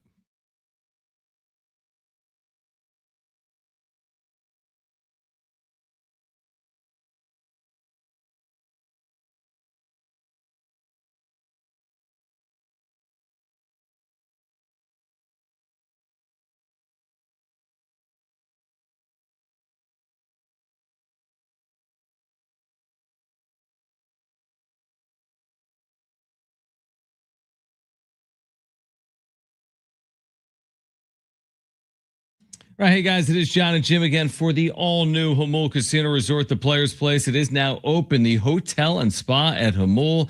It is the next level of luxury. You can treat yourself to a stunning new stay, rooftop relaxation, indulgent spa treatments, and all the thrills of Jamul Casino Resort, now all in one unforgettable destination. And savor San Diego's ultimate endless dining experience at Jamul 23, from their world-famous lobster brunch served every morning to the luxurious VIP endless dining experience each evening. Indulge in chef-created specialties, fresh seafood, prime cuts, and decadent desserts, all with stunning panoramic views.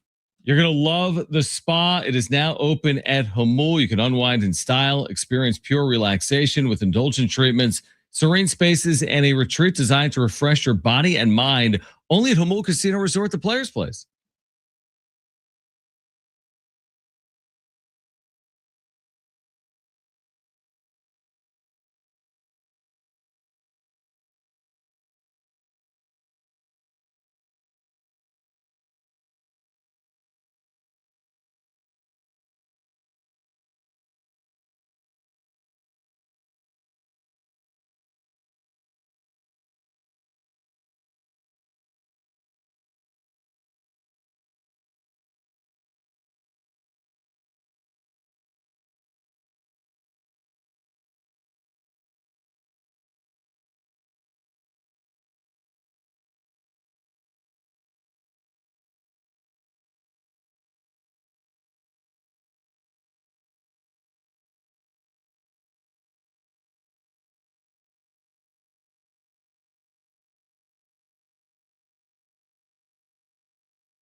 All right, this update is brought to you by Staples Stores. Couple of signings in baseball to report on. Right-handed pitcher Adrian Hauser and the Giants have agreed on a 2-year, $22 million deal. And Ha-Seong Kim is signing with the Atlanta Braves. He already did on a 1-year, $20 million contract. And tomorrow night, San Diego State takes on Air Force at Viejas Arena, 7 p.m. tip time. 6 p.m. pregame. Listen right here on San Diego Sports 760. Have an easy holiday only at Staples. Save on custom cards and custom wrapping paper, plus shipping supplies and services to get your packages delivered safely. Don't miss out on select laptops up to 45% off. Visit staples.com for details. Staples, that was easy.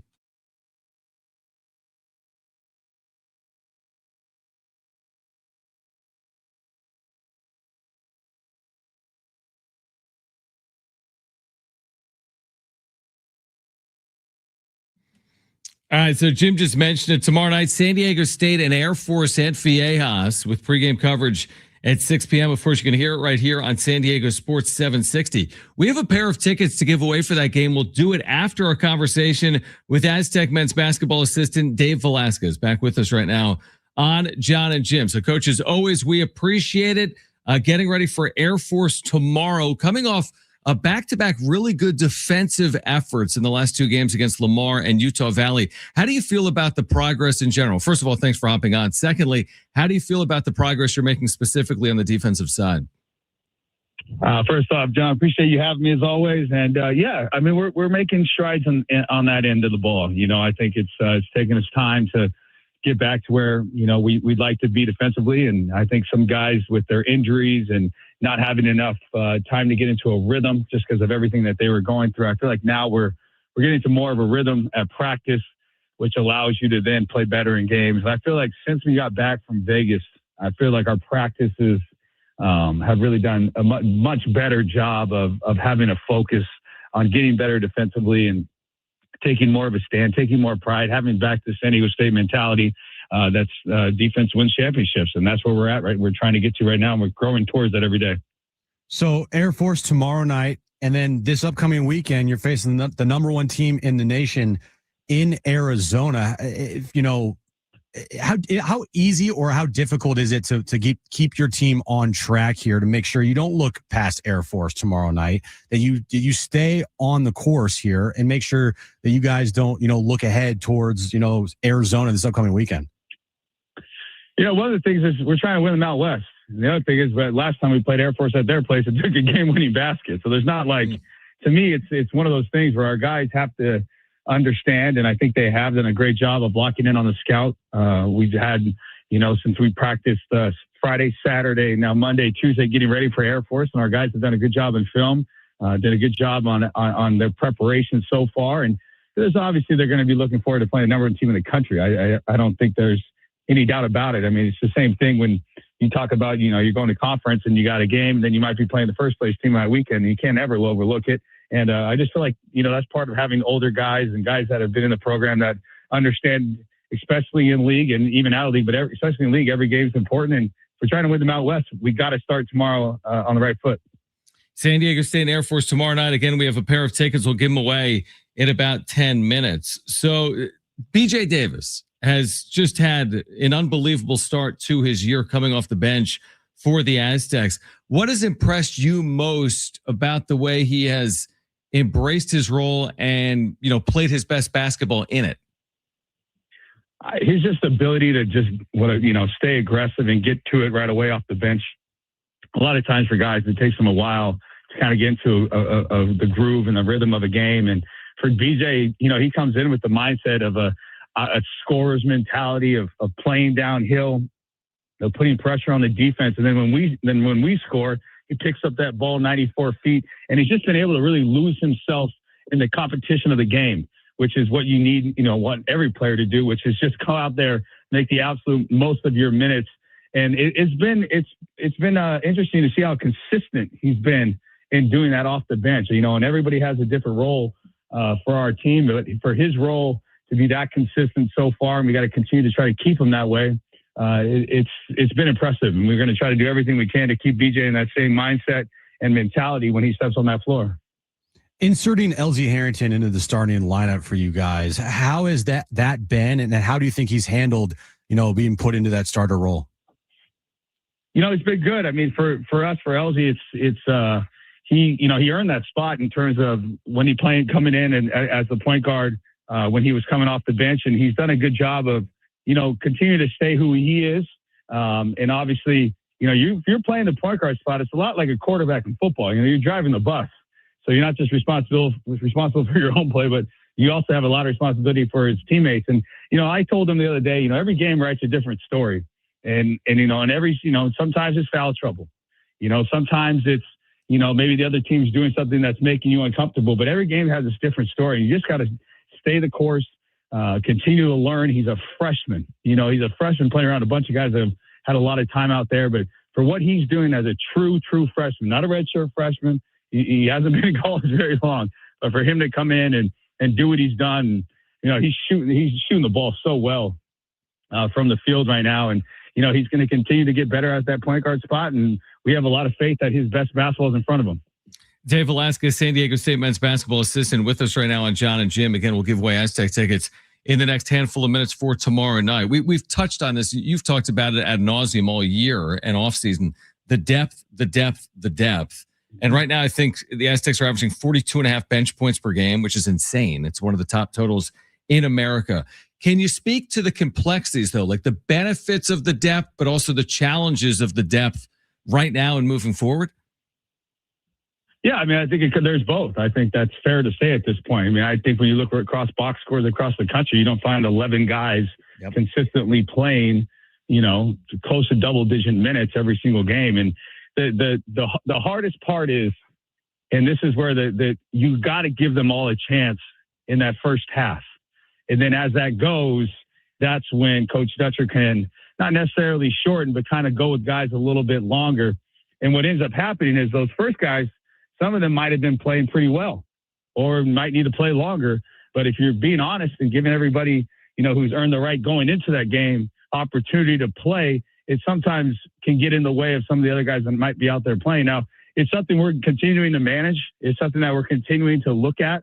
But with what you had just said, it's obviously working to a degree. Yeah. I think it's I don't know if this is a fact or not, but I heard Coach Dutch say the other day, I think we're number one in the country with points off the bench. I don't know when that became a bad thing, and I think that's to me, that should be looked at as a positive. And again, you have to realize too, right now we have those 11 guys are healthy. And when you're coaching a basketball team, you don't always have that. And so we have that depth right now, and it's going to continue to help us. And to me, it also helps us we play so hard defensively, or we're supposed to play so hard defensively. It's not always been at times this year, like you mentioned, but it's hard to play big minutes. I think if you look at Coach Dutcher's career, since he's been the head coach, there's not very many guys. It's a handful of guys that actually average over 30 minutes a game anyways. And so you have Reese, I believe Reese and Miles Bird are both averaging 28 minutes apiece right now. I mean, that's close to those high minute guys that Coach Dutcher usually has. So it's not that far off. It's just there's more of a mix of guys between 15 to 20 than you usually see. Is it fair not to compare the team to what played out in 2022-23? Because that's unfair, obviously. I mean, in 2022-23, we didn't know how it would finish. It would end up in a national championship game. But are there some similarities with depth where you have you have future All-Americans coming off the bench that year in Jaden Ledee, and you had unbelievable players, the Micah Parishes, the Iguoka Ropes, and that team had so much talent and it had so much depth. Are there similar conversations or similarities because of the depth you enjoyed then that what you're experiencing right now? I think you know me well enough. I don't like to compare too many teams to that team, however, but I do think the one thing that's is a similarity to have this conversation is you never really know who's going to finish that game. I don't think tomorrow night we don't know who the 5 best guys that are going to finish that game. Now, it's not always going to be the starters. I've used this example 100 times with this team. When the final shot was hit by Lamont Butler, I believe there was only 2 starters out there, Lamont Butler and Nathan Mensah. Those other 3 guys that are in the game are coming off the bench.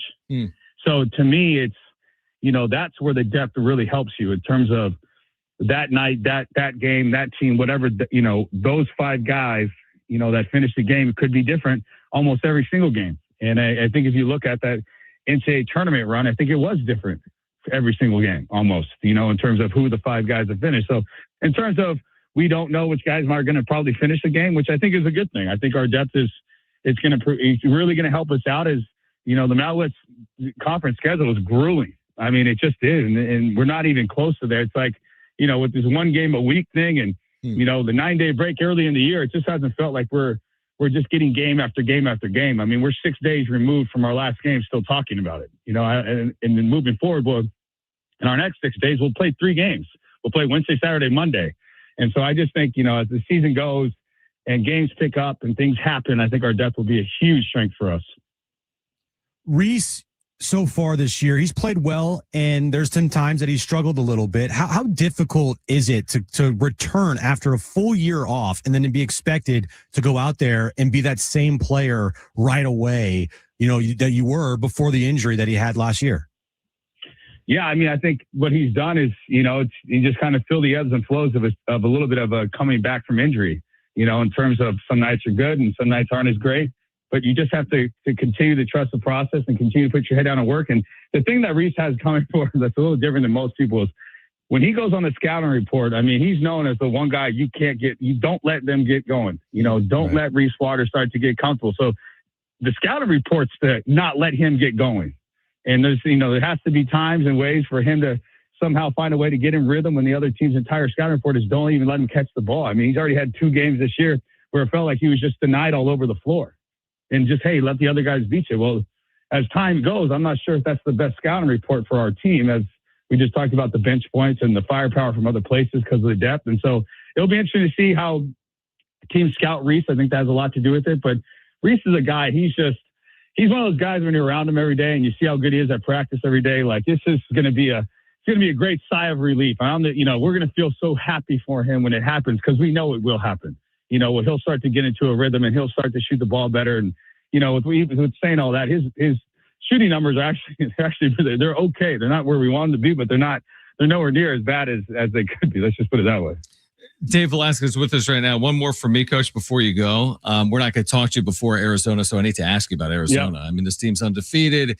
They've got all the top 25 wins. They've got the youth, but they've got the experience. And then I just think about San Diego State and Arizona. I mean, some of the great back and forth games and what they've meant. I go back to Maui or 2011 and 2014. I guess just from 30,000 feet, just this game coming up on Saturday, it's a huge opportunity, obviously, for your program to take on what right now is the number 1 team in the country in the Wildcats. If we're going to talk about old games, let's talk about the time where Tim Shelton took 6 charges and we won at Arizona. There's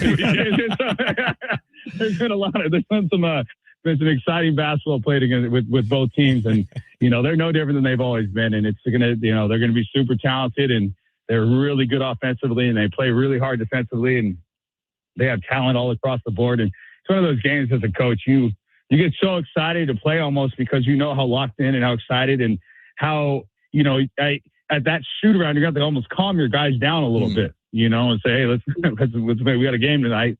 Let's not get too fired up. And it's a great opportunity for us. And like an old Coach Steve Fisher line, opportunities are seldom labeled, and Christmas come around the corner. I felt like that was appropriate because this Arizona game is coming with a huge opportunity for us with a big red bow on it.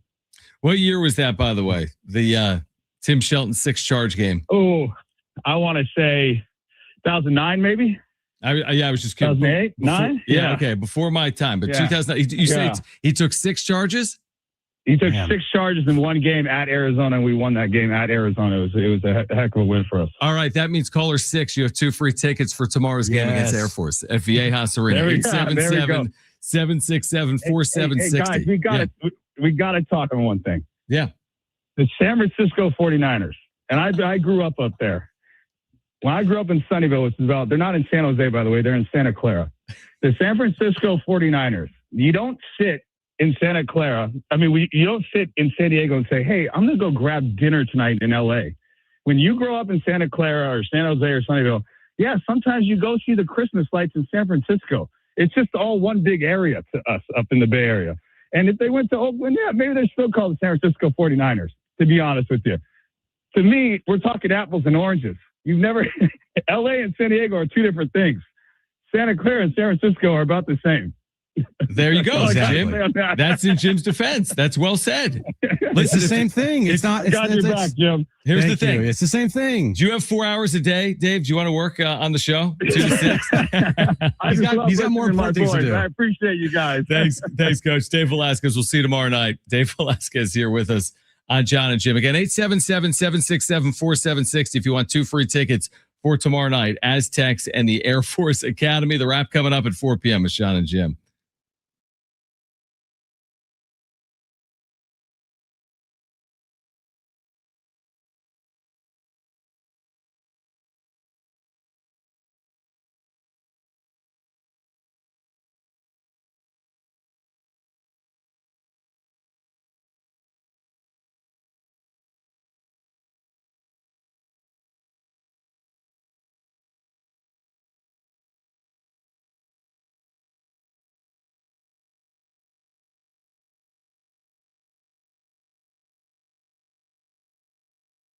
Hey guys, it is Schaefer again, and there is no better time than now to get down to your local Toyota dealer with new vehicles arriving daily, including the most popular cars and trucks and SUVs.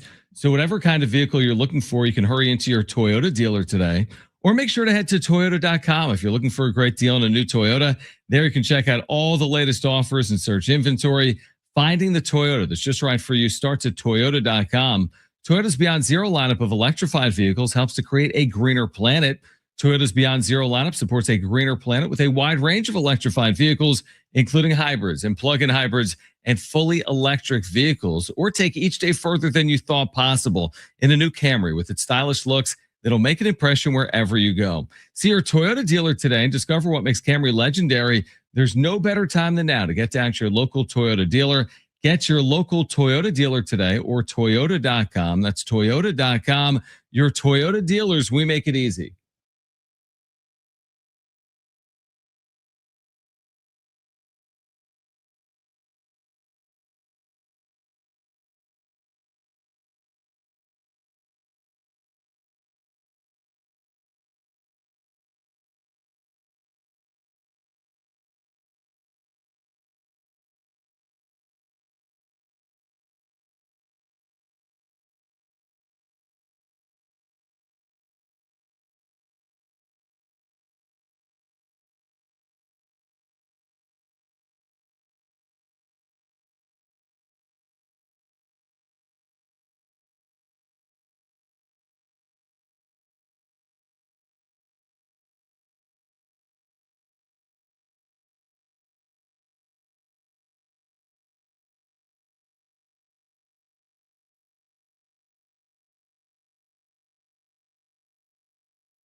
All right, San Diego Sports 760 congratulates our $5,000 winners. And iHeartRadio's Thank a Teacher, powered by Donors Choose.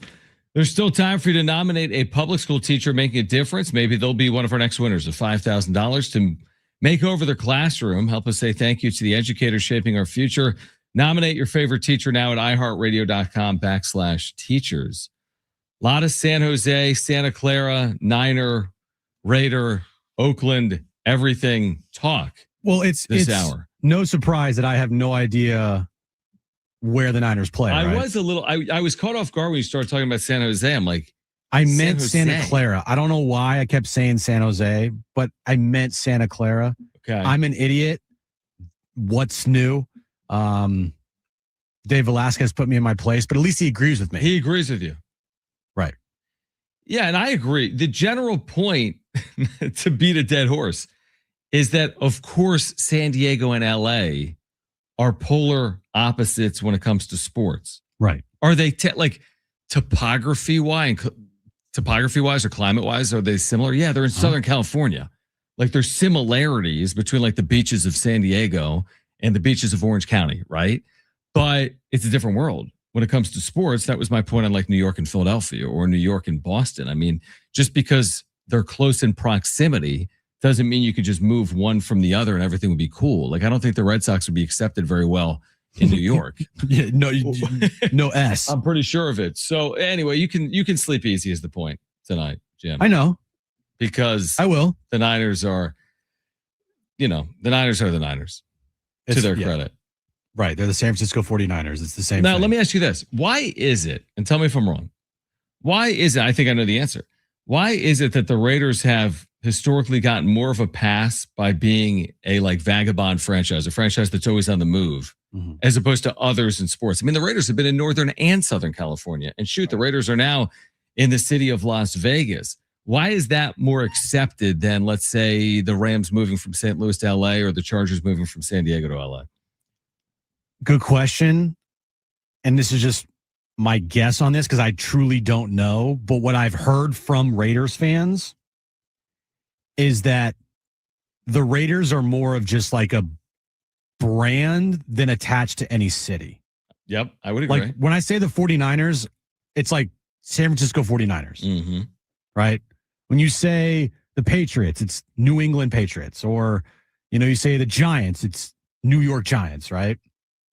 I think the Raiders are just an entity that they could literally go to Connecticut or Idaho and Raiders fans would still follow them there because of the brand, not the city. Like it's the brand that the Raiders are. Again, good question. I don't fully know, but I didn't see many Raiders fans, and there were a lot. There were people sure. that were mad when they left Oakland. Right, but there were also fans mad when they left LA as well. Yeah. And I think moving for a third time, at this point, it's whatever. That's just my take on it. What do you got, Brent? I was going to say, I think they've moved so much that they've really done a good job of embracing the whole Raider nation. Yeah. Instead of just being, Oakland or LA or, now Vegas, they don't really do that. They're just, we're Raiders nation. It doesn't matter if you live in, Baltimore or, Cleveland, if you're a Raiders fan, you're part of Raiders nation. Yeah. At the end of the day, like it's all of this is a terrible look. Like, the idea that the NFL, how many teams have had to move in the NFL, the richest sport in America, the most consumed sport in America? How many of these teams have been on the move in the last 10 years? 3 of the 32. Am I missing someone? I mean, St. Louis, San Diego, and Oakland have all been on the move in the last decade. There's always skepticism about, what's the Jacksonville future? What's going to happen with the Bills? I know they got their new stadium, but this has always been playing out. And it happens in other sports too. I mean, shoot, we're only like a year removed from the Phoenix Coyotes leaving. Nobody realizes that. Phoenix Coyotes went to Salt Lake City like a year ago. This is the type of thing, a little bit like conference realignment. It never ends. Like movement in professional sports has been going on for 100 years. My guess is it'll happen over the next 50 years too. This is how this is a slow offseason so far. We're talking about relocation for NFL teams. Yeah, true. I mean, well, it was kind of, I forget how it became topical. Oh, it was the text line. It was a texter. It was a texter. Yeah. It's calling not me an that idiot. It's topical today, but it is. No, I I find it interesting that, I mean, it'll come up for forever in this city because the NFL left this city. Right. No, you're right. The relocation thing for all sports, right? And in college football, you can even talk about conference realignment, like you said. Like that's realignment, right? Like, you got Stanford in the ACC, and you got, it doesn't make any sense. Like these conferences don't make any sense. Like Oregon's in the Big Ten, right? Washington's in the Big Ten. You got Oklahoma in the SEC. Yep.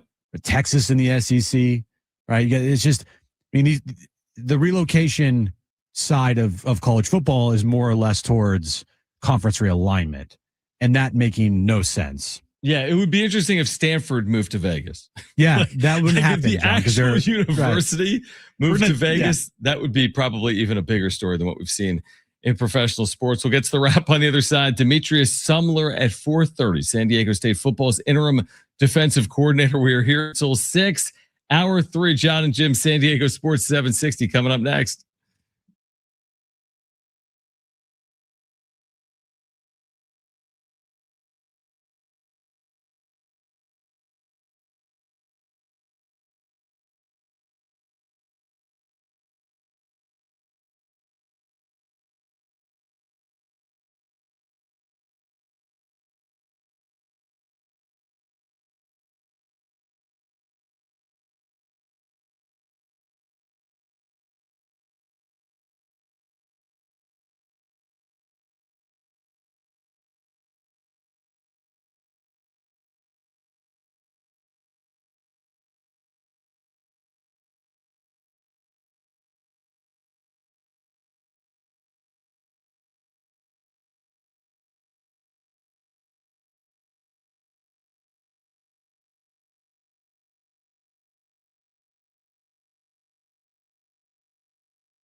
All right, this update is brought to you by Staples Stores. We'll start with some baseball news. Ha-Seong Kim is going to the Atlanta Braves, 1 year, $20 million deal. And San Diego State takes on Air Force tomorrow night at Viejas Arena, 7 p.m. tip time, 6 p.m. pregame. You can listen right here on San Diego Sports 760. Have an easy holiday only at Staples. Save on custom cards and custom wrapping paper, plus shipping supplies and services to get your packages delivered safely. Don't miss out on select laptops up to 45% off. Visit staples.com for details. Staples, that was easy.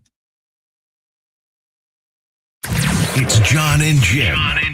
Let's face it, in your particular field, you're the top minds. Your favorite pair. Interesting job you guys had. Very smart and very modern. They are John and Jim. That's all you need to know about me. Congrats to SDSU cornerback Chris Johnson, second-team All-American. And are the Padres on the verge of something huge? Now live from the studios of San Diego Sports 760, it's John and Jim. All right, San Diego and Southern California, what's going on? This is hour 3. John and Jim, Demetrius Sumler. If you missed our conversation with the Aztecs interim defensive coordinator, you'll hear it at 4:30. We have 2 giveaways coming up over the next 2 hours. That includes a pair of tickets to see the Aztecs tomorrow night in basketball, take on Air Force. And then we also have this 4-pack of tickets to the San Diego Auto Show. If you could have any car at an auto show, speaking of slow off season, Oh my if you could just take a car, okay. Okay. What do you got? Well, first of all, I've been listening to a lot of like podcasts. Oh, great. That's awesome. And one of the podcasts has been about like how a lot of Americans waste a lot of money on cars. Correct. Right? Like when you think about it, like when you think about things that people waste money on, like, okay, it's not really wasting money on a home. Like obviously people have like mortgages and you need transportation. Like by and large, you need a car. It's America. What are you going to do? Not have a car? I mean, you can take the bus, but by and large, you need a car, right? But why do we spend like $70,000 on a car when we could just buy like a $5,000 car? Well, good question. Because it's America and people just like want to like have a nice car. Yeah, I mean, the $70,000 car better like make me breakfast while I'm driving to work. But they don't. I know it doesn't.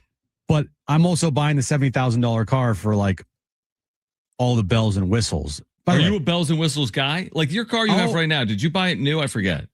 I did not buy it new. Okay. I do love me some bells and whistles, but I can live without.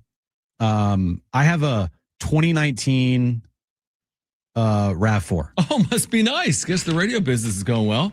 Jeez. But I got it during the pandemic in 2020. That's right. But that's when prices were high, right? No, prices were low. Oh, it was maybe before. Remember when cars became like a really big premium? It's hard to get them. It's always been hard. Well, I mean, no, it sure. hasn't always been hard to get them. It was a really hard period of time during the pandemic. It was, but Yeah. that's why they were like not selling a lot of cars, and they were trying to get these cars off the lot, and they Okay. were basically, hey, we'll give you this, 7% AP, whatever, right? Like take it off the lot. Right. So I got a really good deal. I Mhm. got a really good monthly payment.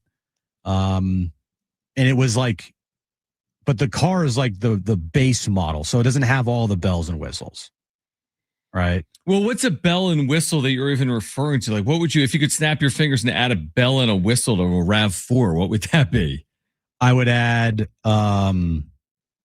better rims. I would add like tinted windows. I would add seat warmers. I would add, Your seat warmers are clutch. yeah, I would add like a sunroof. I would add, Oh, your car has nothing. Do you have wheels? I would add better like seats as far as like not leather, but you know what I mean? I Like gotcha. better, whatever. Like leather, maybe? Sure. I would add like, I don't know. Those What does are Aaron just- drive? What does Aaron drive? She drives a Subaru. Was it new or used? No, it was it was new, but she recently just paid it off, and we just took Okay. it to the So That's good. She just paid it off. So Anyway, it's a long way of me saying that, I don't know, people spend a lot of money on cars. That's never been me. I love when you do that. It's a long way of me saying I don't know.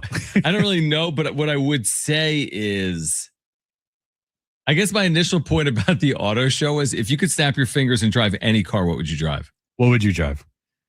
Me, it would be like a Camry. Of course I would. You know what I mean? Like, I'm not a bell and whistle guy. I just want something that's going to get me safely from point A to point B. I get that. What would it be for you? It would be like a Porsche or something. No, it wouldn't be. I do love my RAV4 a lot. I do wish I had like a newer version of it.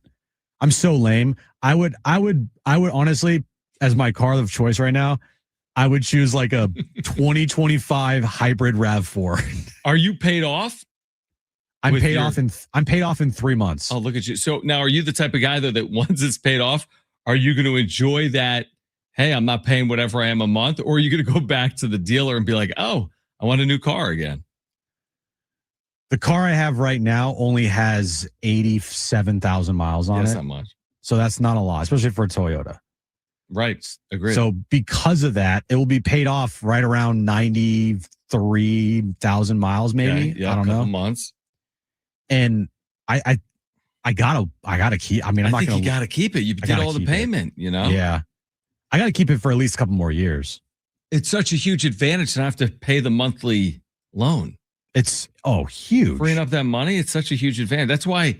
Yeah. And then I can take the money that I would have been paying on my car payments and then invest back into the car, like the stuff that I want, I can get. Is this a Padres thing? Are we doing a Padres thing with Preller? What? Like if you pare down your salary here, you can pay take off it and over reinvest here. It. Exactly. I wasn't even thinking about that because I was the way you started saying it there late. Like, yeah. All right. Coming up at 4:30, Demetrius Sumler, San Diego State's interim defensive coordinator. Right now, though, let's get to this. It's time for the wrap. Presented by Sombrero Mexican Food. Check out their website at sombreromex.com.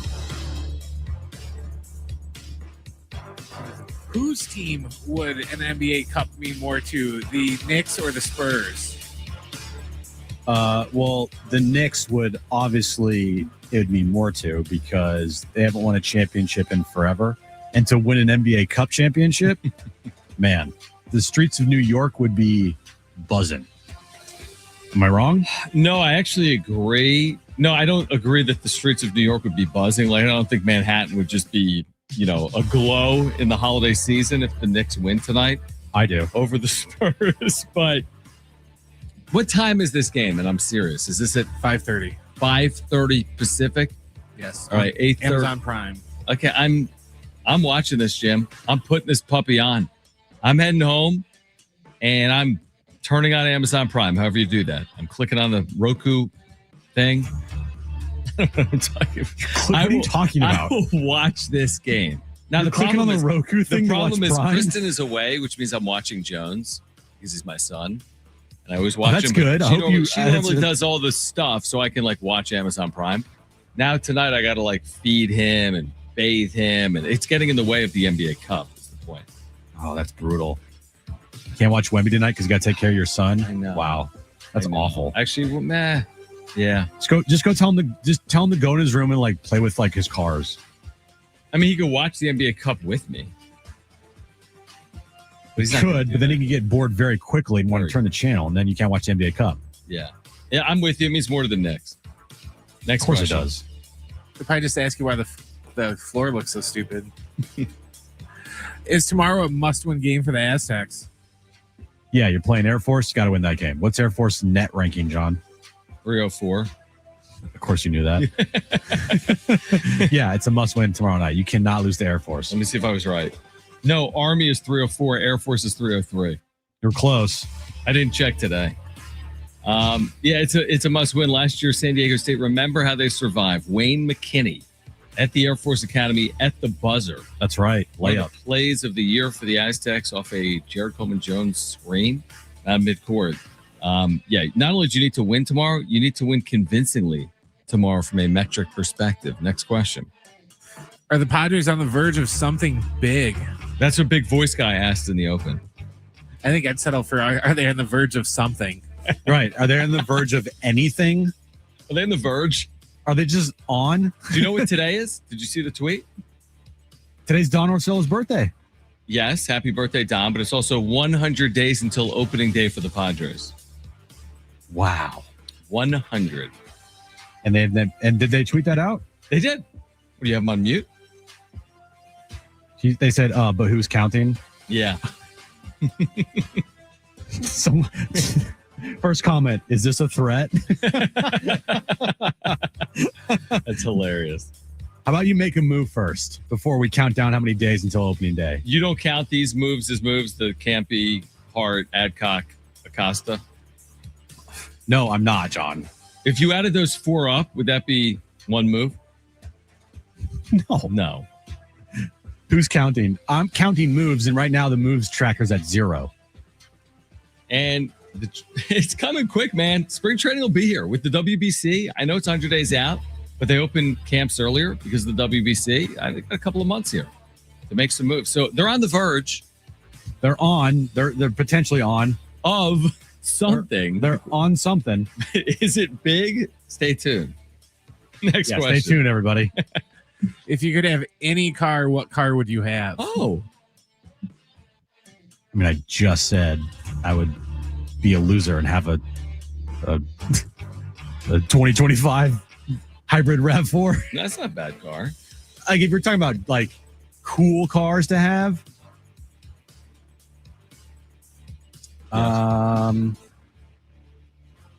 see, I'm not a big car guy. That's the thing. Like, I don't spend 10 minutes telling us how much of a car guy you are. I never said I was a car guy. You're a bells and whistles guy. I am a bells and whistles guy, but I'm not like, oh, let me get a 1979 Ford Mustang or something. Mm-hmm. See, you're just too specific with it, Jim. I'm not a car person either. That's why I just base it off of like movies. You know, give me like the Magnum PI Ferrari. Give me the Bad Boys Porsche. Give me the Wienermobile. I love it.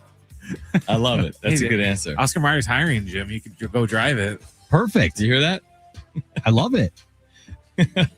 Yeah, we just talked about it 5 minutes ago, but whatever. We have a 4-pack. The point is, we have a 4-pack of tickets to the auto show, and we're going to give them away coming up on the other side of a break. How about that? We do have a 4-pack of tickets to the San Diego Auto Show. This is back for 4 days at the Convention Center in San Diego from New Year's Day through the 4th of January, where you'll find the latest brands, test drives. You just test drive right out of the Convention Center. I love that. All new EVs and fun. Tickets must be purchased online at sdautoshow.com. That's sdautoshow.com. That's coming up the 1st through the 4th of January right here in San Diego. We've got that 4-pack of tickets. We'll give it away on the other side. In addition, Demetrius Sumler, San Diego State's interim defensive coordinator, getting ready for the Aztecs at North Texas a week from Saturday in the New Mexico Bowl in Albuquerque. If you missed our conversation, you'll hear that coming up at 4:30. We are here until 6 p.m. We'll give away that 4-pack of tickets to the auto show. Coming up next, John and Jim.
All right, John and Jim, Demetrius Sumler, Aztecs interim defensive coordinator, will join us at 4:30.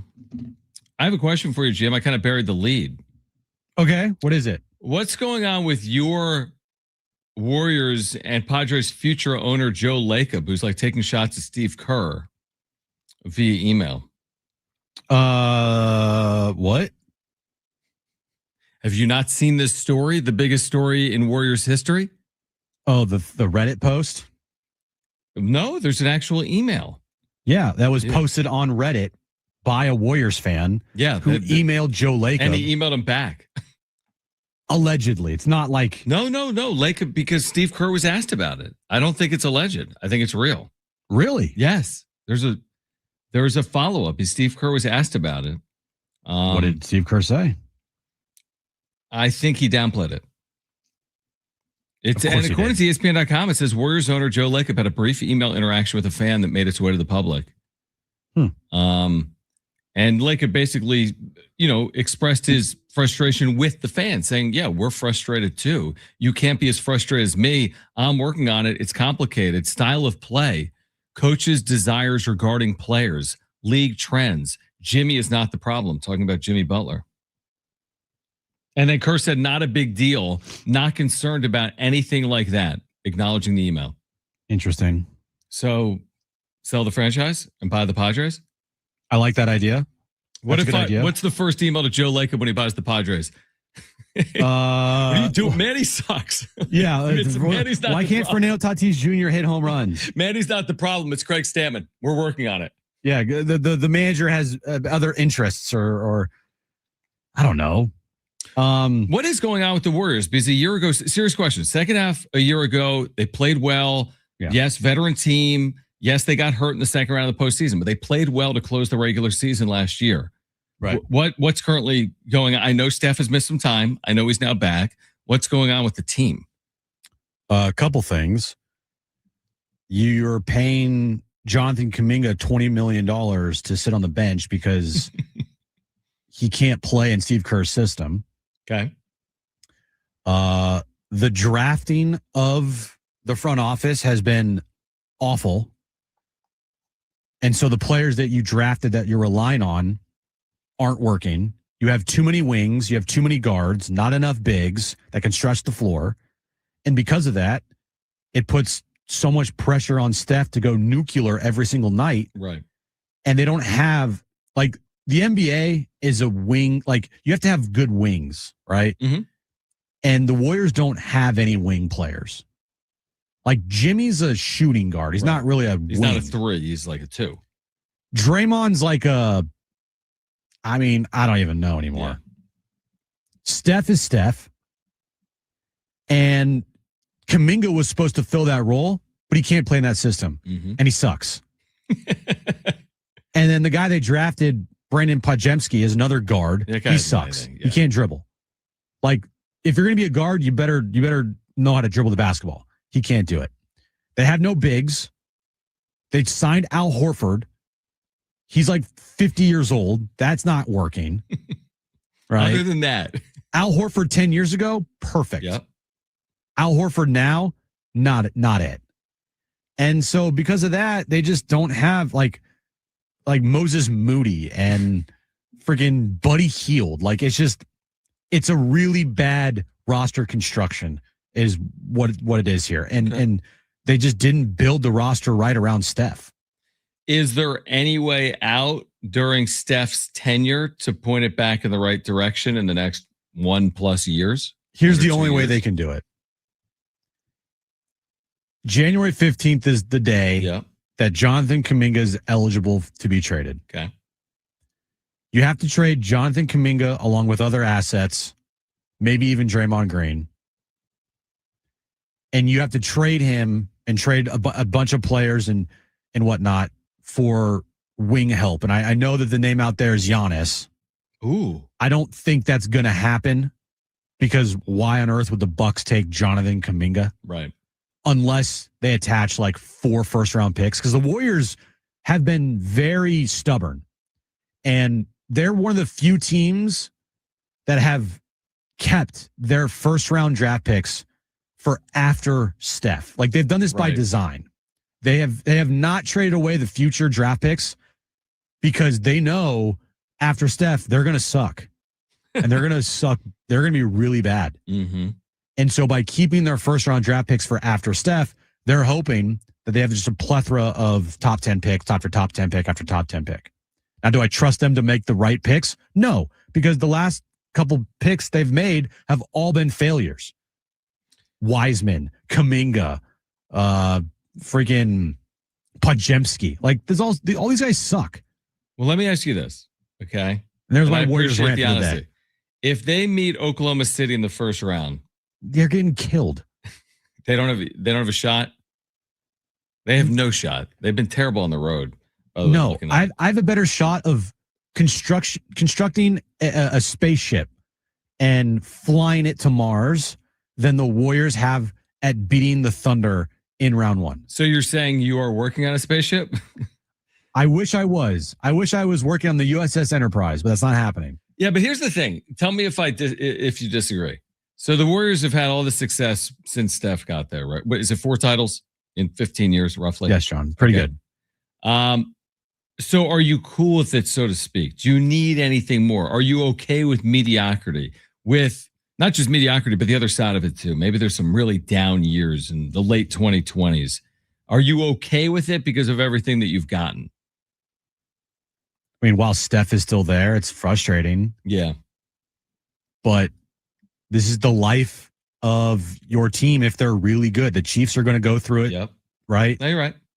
Every Other team than the goes through it. Patriots, Like the Patriots went through it. Now, some teams are luckier than others, right? They get immediate superstar right after the superstar leaves. Like, True. I mean, Lakers didn't have to wait long before they got LeBron after Luka. Kobe and Luka, Yeah. right? Some teams are just blessed. But True. for the Warriors, I mean, it might be a long time after Steph. And honestly, I'm content, but I'm not. Does that make sense? Yeah, Like, it I'm does. content. So I ask. I'm not really, but I'm content because I got to witness 4 championships and 6 finals appearances and, watch every night basically a top 10 player of all time for the last 15 to 20 years. You're talking about Clay. I'm talking about Draymond. Last question on this. What bothers you more? A Niners playoff loss or the Warriors wasting Steph's final handful of years in the NBA? Probably a Niners playoff loss at this point, because you haven't seen them win a Super Bowl. Yeah, definitely a Niners loss. Now, do I have any faith that the Niners are going to make the Super Bowl this They're year? like I don't. 20-2 right now. Bro, All they they're do is playing beat like the the Titans and the Browns. Is that who they're going to play in the playoffs? If No. so, they're in good shape. I said this on the show. I stand by it. The Niners offense is an offense that I think, with Kyle Shanahan and Yep. whatnot, like they could go to a Super Bowl. Okay. Their defense with no Bosa and no Fred Warner ain't happening. It's not happening. Can they win this division and give themselves a shot? No, Sorry, they're the a Rams wild and card Seahawks, yeah. team. They're not as good as Seattle. They're not as good as the Rams. They could maybe win a wild card game. I think Definitely. they can. Yep. But getting past, the Rams or the Seahawks on the road, or, I mean, really those 2 teams, it's not happening. Demetrius Sumler, San Diego State's interim defensive coordinator. You will hear from him on the other side. We do have that 4-pack of tickets to the auto show. Caller 4, you are going. Free 4-pack of tickets to the San Diego Auto Show, January 1st through the 4th. Call right now if you want that free 4-pack of tickets to the auto show. Caller 4, you are going. 877-767-4760. Call right now. 877-767-4760. Tickets must be purchased online, by the way, sdautoshow.com. We've got a free 4-pack right now for caller 4, 877-767-4760. Demetrius Sumler, Aztecs interim DC, will join us next.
All right, this update's brought to you by Staples Stores. Baseball news, Ha-Seong Kim signs a one-year deal worth $20 million with the Atlanta Braves. Right-hand pitcher Adrian Hauser has agreed to a 2-year contract with the San Francisco Giants. And tomorrow night, San Diego State takes on Air Force, 7 p.m. tip time, 6 p.m. pregame. Listen to all the action right here on San Diego Sports 760. Have an easy holiday only at Staples. Save on custom cards and custom wrapping paper, plus shipping supplies and services to get your packages delivered safely. Don't miss out on select laptops up to 45% off. Visit staples.com for details. Staples, that was easy.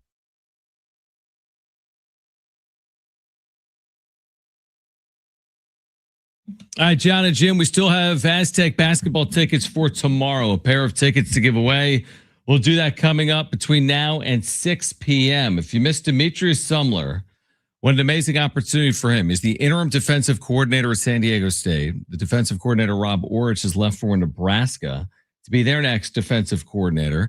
We started the conversation by asking him how much of an opportunity and challenge this is to take on the number one total offense in the country in North Texas.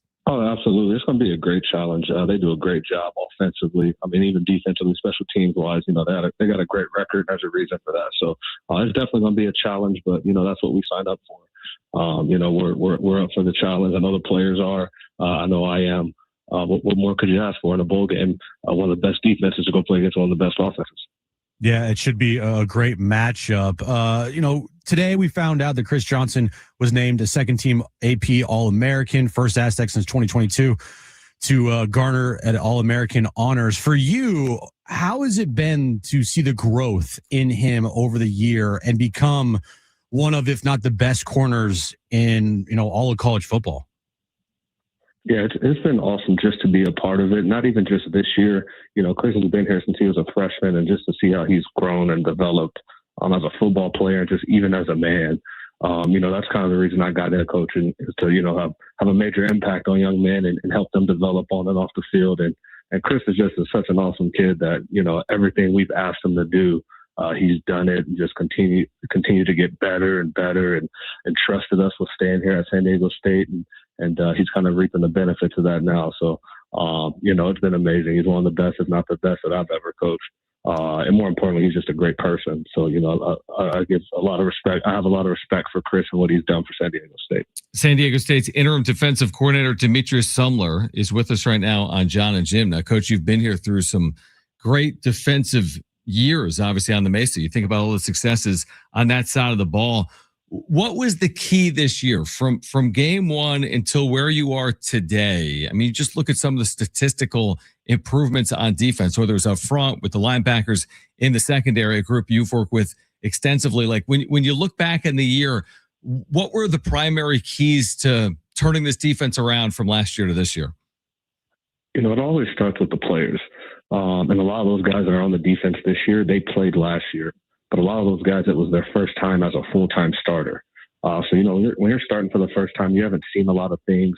The game is moving a little fast for you. So it was huge, this offseason.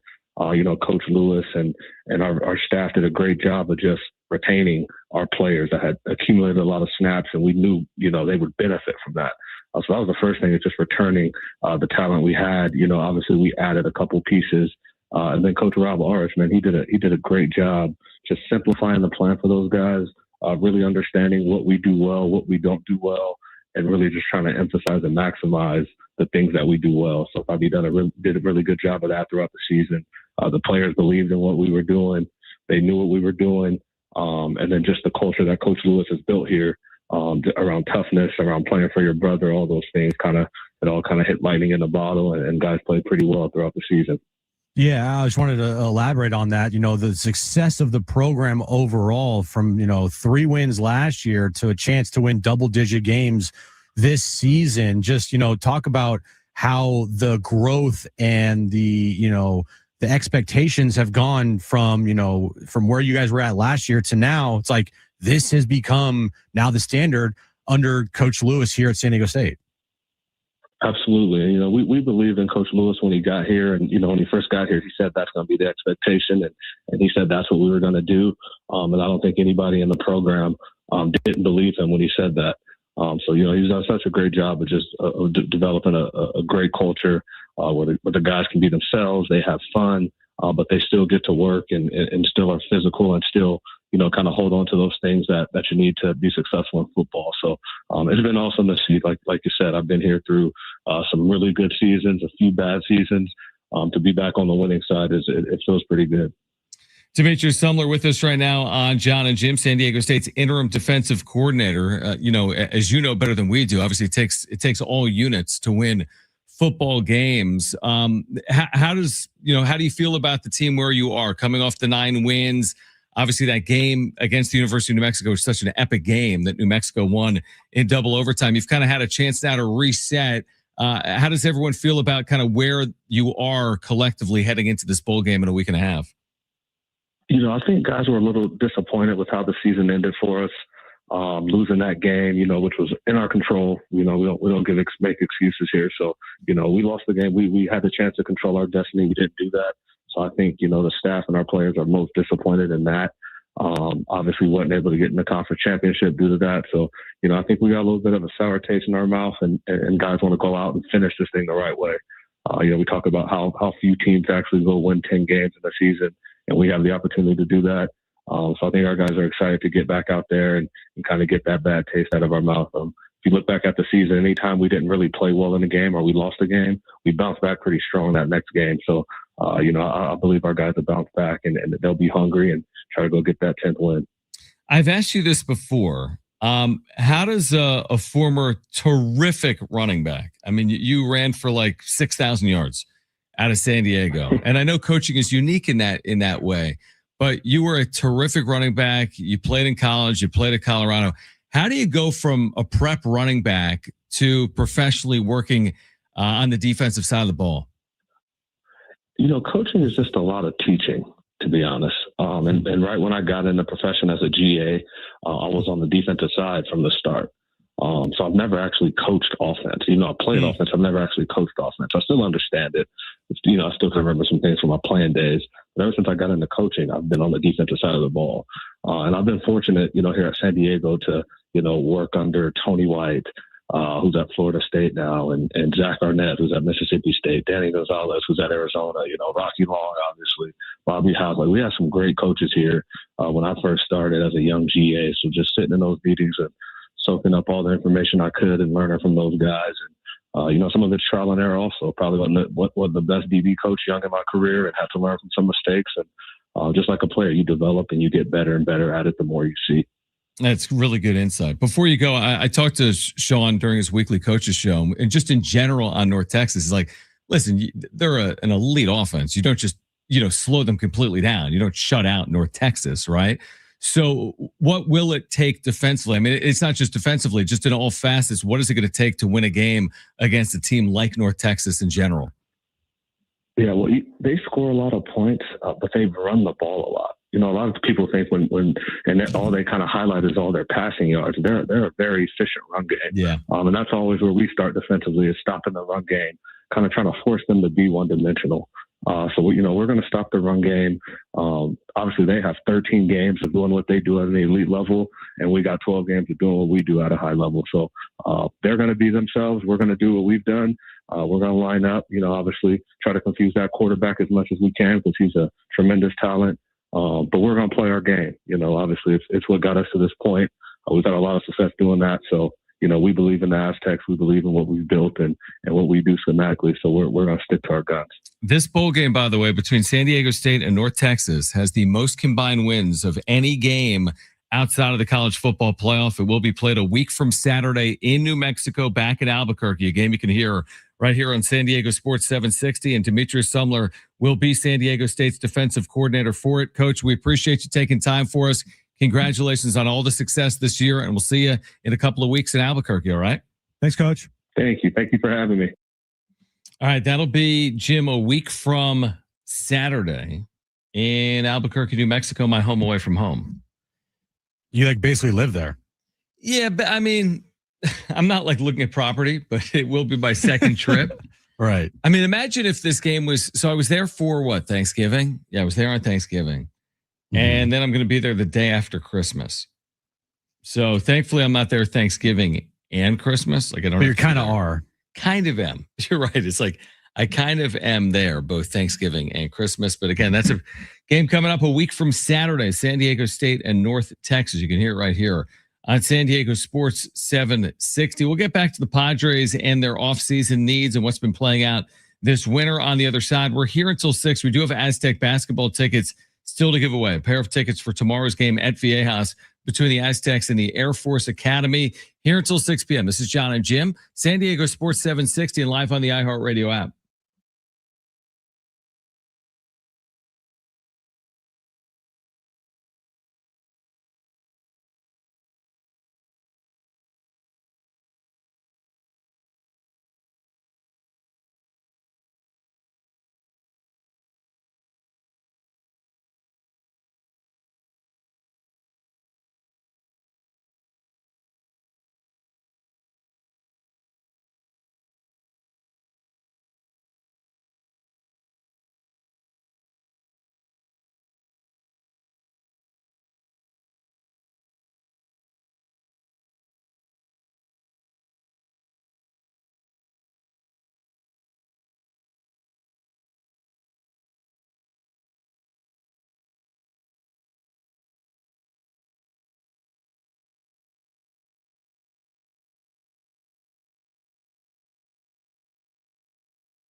All right, we've got Aztec basketball tickets. We'll give those away between now and 6 p.m. Again, tomorrow night, San Diego State and Air Force. 6 p.m. pregame coverage. Tip-off at 7 p.m. and you're home for the Aztecs. San Diego Sports 760. So we've got those tickets to give away. Are you more accepting? Here's a question. Are you more accepting of the NBA Cup today than we were collectively 2+ years ago when this thing first debuted? Like, does this have a future in the NBA? Is this going anywhere? Well, obviously it's going somewhere because they continue to do it. No, I mean, no. Is it going away? Oh, no, it's not going away. I have acceptance of it. I don't view it as this must-watch television event. I view it as if it's on television and I'm not doing anything and there's nothing else better to watch, I'll turn it on. Am I locked in on it like I would be maybe the playoffs or definitely the NBA Finals? No chance in hell. Now, if the Warriors were in it, would I pay a little more attention to it? Probably. But if they lost, it wouldn't be the end of the world. So it's not going anywhere, but it just has no sizzle whatsoever. Did you see the report today that the NBA Cup may not return to Las Vegas next year? Probably smart. Even the championship. Oh, okay. Yeah, because the league remains committed to neutral site finals. They may not be in Las Vegas. Plus, the semifinals will be now in an NBA city. The semifinals, no one showed there's tons of empty seats and it looked horrible. Yeah, which again was our concern. Remember, we went through the ticket prices. I want to say last week or whatever it was. Like you could get in for like $70, and we're like, well, that's a little weird. For like Oklahoma City and San Antonio, and you can get in for $100 or less. I think that was a concern. So that's interesting. I mean, what was the purpose of putting it in Las Vegas? The sights and the sounds, the glitz and the glamour. I don't think that's worked. You know, I mean, it's fine for us out here in the West in San Diego. Like it's easy to get to Las Vegas. But is there any real reason to go to Las Vegas on a Tuesday night to watch the Knicks and the Spurs? Like that's asking something of people. Now, again, if you don't have anything to do and you're like, hey, the Knicks are in Las Vegas or the Spurs are in Las Vegas, like, let's go watch Wemby. Like, I can understand that. I can get behind that. Like, if you make a trip out of it. But do you think people in New York are like, we got to fly to Vegas to watch the Knicks play? No, in New York, I mean, it has a lot of money. There's probably a lot of New Yorkers in Las Vegas just because New York's New York. So there's just a lot of New Yorkers. But I completely agree. I mean, what's the get-in price tonight for this game? Good question. I don't really too late to check, but I'll look anyway. I mean, it can't be more than $100, right? Let's see. It's $80. $80 to get in. $80. That's pretty good. Yes, it is. I mean, I guess that's good for the fan. Very good. Look, I think that, you know, we've been at the T-Mobile Arena. It's in the middle of everything, right? And if you, what's today? Tuesday? I mean, it's kind of sucks. It's on a Tuesday. Yep. If it was on like a Friday, that'd be awesome. Just go to Vegas, you know, leave Thursday night, get there, or even leave Friday morning, depending where you're at. You know, watch the NBA Cup Finals, go out in Vegas, have a couple nights there, and then come home. Like, that sounds fun. Mm-hmm. But as far as like appointment watching television, I didn't wake up this morning being like, yo, the NBA Cup Finals on tonight. You'd have an extra like pep in your step? No, I didn't. Yeah, either did I. But again, I'll watch it. I like Wemby. Bro, you're Mr. I'm Mr. NBA. I like Wemby. So yeah, I'm definitely going to watch You're Mr. Wemby. Now, do I feel like it makes, like, is that something, are you going to say something at the end of Wemby's career? Are we going to be like, you know, 2-time scoring champion, NBA Cup champion? Like, are they going to drop that on us with Wemby if he wins tonight? NBA Cup champion? Probably. What do you got, Brett? I was going to say, I thought it was interesting. Me and Sammy were talking about this before the show that there's this disconnect between the fans and the league and the players, to where the league and the players, they love the NBA Cup. They're like totally into it. They're all in, but the fans don't give a crap about it. The fans still are holding out hope for the All-Star game and the All-Star weekend, but the league and the players, they don't give a crap about that. So I think it's kind of interesting how, you know, I wish we could get the players to care about the All-Star weekend like they care about this NBA Cup, and vice versa. Because the fans don't care about the Cup, they care about the All-Star game. But the players don't care about the All-Star game, but they care about the NBA Cup for some reason. And the easy answer is, well, they can make the money, but they tried bribing them in the All-Star game too, and that didn't work. Worked, yeah. Yeah, I don't know if I care about either, to be honest with you, the All-Star game or the NBA Cup right now. Like, I can't put the NBA Cup on the same pedestal as obviously the postseason. Is there any other? Okay, so we're not doing this in football. We're not doing this in baseball. We're not doing this in hockey. I mean, hockey had that, whatever that thing was, that League of Nations. It was massive. Did you watch a second of it? Not one, but people love that thing. But I'm not a hockey guy. I know. But you're right. I mean, is there any comp between like the WBC? No. And this NBA Cup? No. I mean, there are moments of the WBC that were cool. I mean, look, going back to the last WBC, Ohtani pitching the ninth. That's a big deal. Finishing up with Mike Trout. Like, that was a moment, right? Yeah. And I think everybody, when they found out this moment was going to happen, they turned it on. Yeah. Sports are like, everybody's attention span nowadays is just so small. Mm-hmm. So to be invested in these things that don't particularly matter for somebody that has a short attention span, it's hard to do that. Like, there's other things to get distracted by, and back in the day, it's like no one had social media, no one had cellular, phones, no one had and Twitter and things to and Netflix, right, or Hulu, things to get like fully distracted by. Mm-hmm. That they're like, oh, well, tonight 7 p.m. it's the NBA All-Star game, right? Michael Jordan, Magic Johnson, right? There's no like, hey, tonight there's 17 episodes on Netflix I got to catch up on.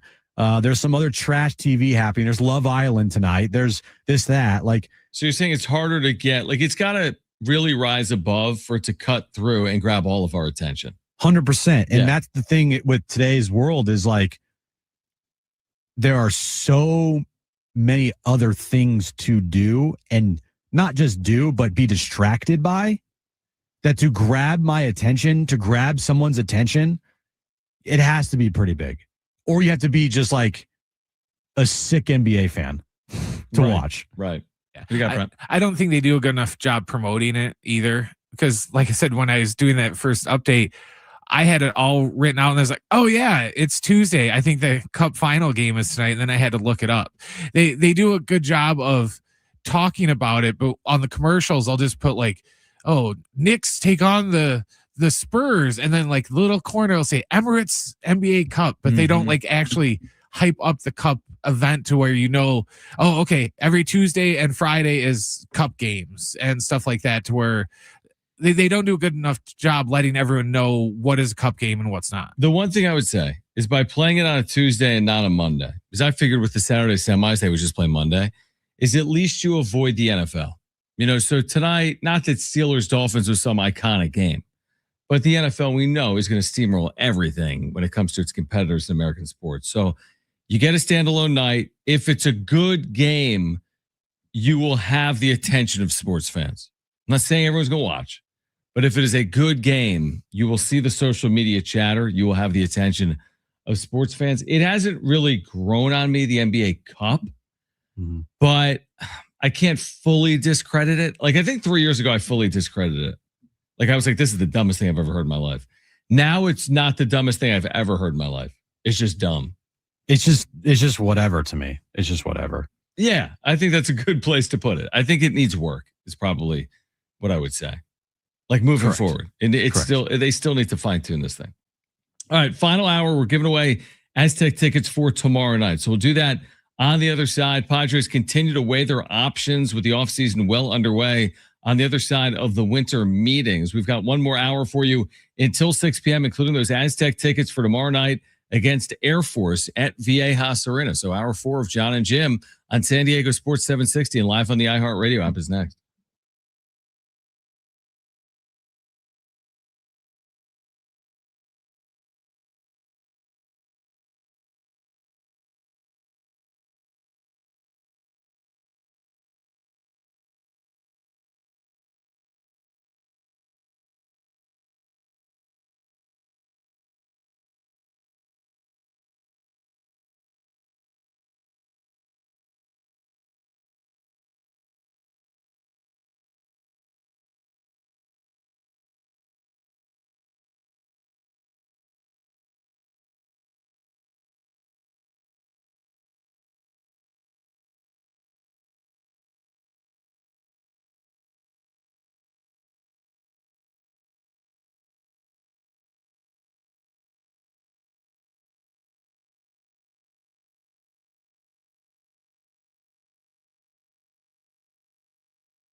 All right, this update's brought to you by Staples Stores. We'll start with baseball news. Ha-Seong Kim signs a 1-year, $20 million deal with the Atlanta Braves. And tomorrow night, San Diego State takes on Air Force, 7 p.m. tip time, 6 p.m. pregame. You can listen to all the coverage right here on San Diego Sports 760. Have an easy holiday only at Staples. Save on custom cards and custom wrapping paper, plus shipping supplies and services to get your packages delivered safely. Don't miss out on select laptops up to 45% off. Visit staples.com for details. Staples, that was easy. It's John and Jim. Let's face it, in your particular field, you're the top minds. Your favorite pair. Interesting job you guys had. Very smart and very modern. They are John and Jim. That's all you need to know about me. Congrats to SDSU cornerback Chris Johnson, second-team All-American. And are the Padres on the verge of something huge? Now live from the studios of San Diego Sports 760, it's John and Jim. All right, San Diego and Southern California, what's going on? Final hour of John and Jim. We do have some Aztec basketball tickets to give away for tomorrow night. Are you excited to do the final hour 15 tomorrow? Solo? What? Take that. Just run with it. You have creative freedom from, let's say, 4:45 on. Just run with it. Just wherever you want to go. I know a lot's on your mind. Mm-hmm. You can tease what's going on later in the week, right? You can, whatever you want to talk about. We have an hour and 50. It's like the Jim Russell show. I would love that in 2026. Oh, you would? Yeah, the Jim Russell show. What about the John Schaefer show? Would you like that? Not as much. Not as much, if I'm being honest with you. I wouldn't like that as much. The thing is, a Jim Russell show is much more pull-offable. I don't know if that's a word. Huh? You can pull off the Jim Russell show because you're not calling Aztec games. You're not traveling. Yeah. You're not doing anything. Yeah. So I'm not doing anything. I feel like the Jim Russell show could work. 4 hours a day, roughly. I'll tune in. Let me answer that for you. Mm-hmm. How about no? No Jim Russell show? No Jim Russell show. No. Would you ever want to do a solo show? God, no. It's a lot, right? Like some people, I think having someone to bounce stuff off of consistently is a much better listen. Yeah. Than just one singular person talking into the mic. Yeah. Like some people can pull it off and be great with it. Like I do listen to podcasts that has just one singular person go. And they're great. Mm-hmm. And I'm like, that's amazing. They can go 3 hours and be, I mean, that takes a lot of preparation, but also takes a lot of skill to do that. It takes even more skill to just do it on the fly. Right. It's which we have done the last 4 years. Well, we've done some solo shows, that's for sure. We have done some on the fly solo shows, that's for sure. Shows. Yeah, some on the flies for sure. But no, I think a show with multiple voices is preferred. Like Colin does obviously his solo act, right? It's not really solo. It's not, because he has Jason McIntyre. He bounces stuff off him all the time. Yep. And then he does a segment at the top of his show, and then he replays that in the third hour. And usually he just replays segments. So it comes off like he's doing a solo show, but he's just replaying his solo segments. Mm-hmm. Shocker. Take you behind the curtain, everybody. Dan does the solo act, but he has the Danettes. Yeah. He bounces stuff off them all the time. Dan Patrick or yeah, we need Jimettes. The Jimettes. Jim and the Jimettes. Right? That's what we need. How about John and the Johnettes? That's what we're gonna need. That's what we're gonna need. We're gonna need it. Will the Carpenter in YouTube says bad take on the Chargers fan, Jim. Do better. What part of my take was bad? I don't know. Yeah, if you're still here, please let us know what you're referring to. The fact that the Chargers turned their back on the city of San Diego, yet fans are still buying merchandise of that team and doing exactly what Dean Spanos wanted you to do. But okay, it is interesting when you put it that way, because I'm not as I'm like, let the fan. Like, I am let the fan too, but I'm also like, Jim got owned, LMAO. He said owed, but yeah, I guess owned. Oh. I mean, I'm a to each their own. Now, 8 or 9 years ago, if you would ask me, yeah, I completely would have gotten it. Like, you got to turn your back. But 8 or 9 years later, I'm like, is it the fans' fault that ownership did what it did? And of course not. Everyone knows it's not the fans' fault. Now, and I get your point. Like, hey, they turned their back on you. You should turn your back on them. I respect that too. I guess I'm cool with no matter what people decided when it came to the Chargers. Gonna root for them, great. Not gonna root for them, understandable.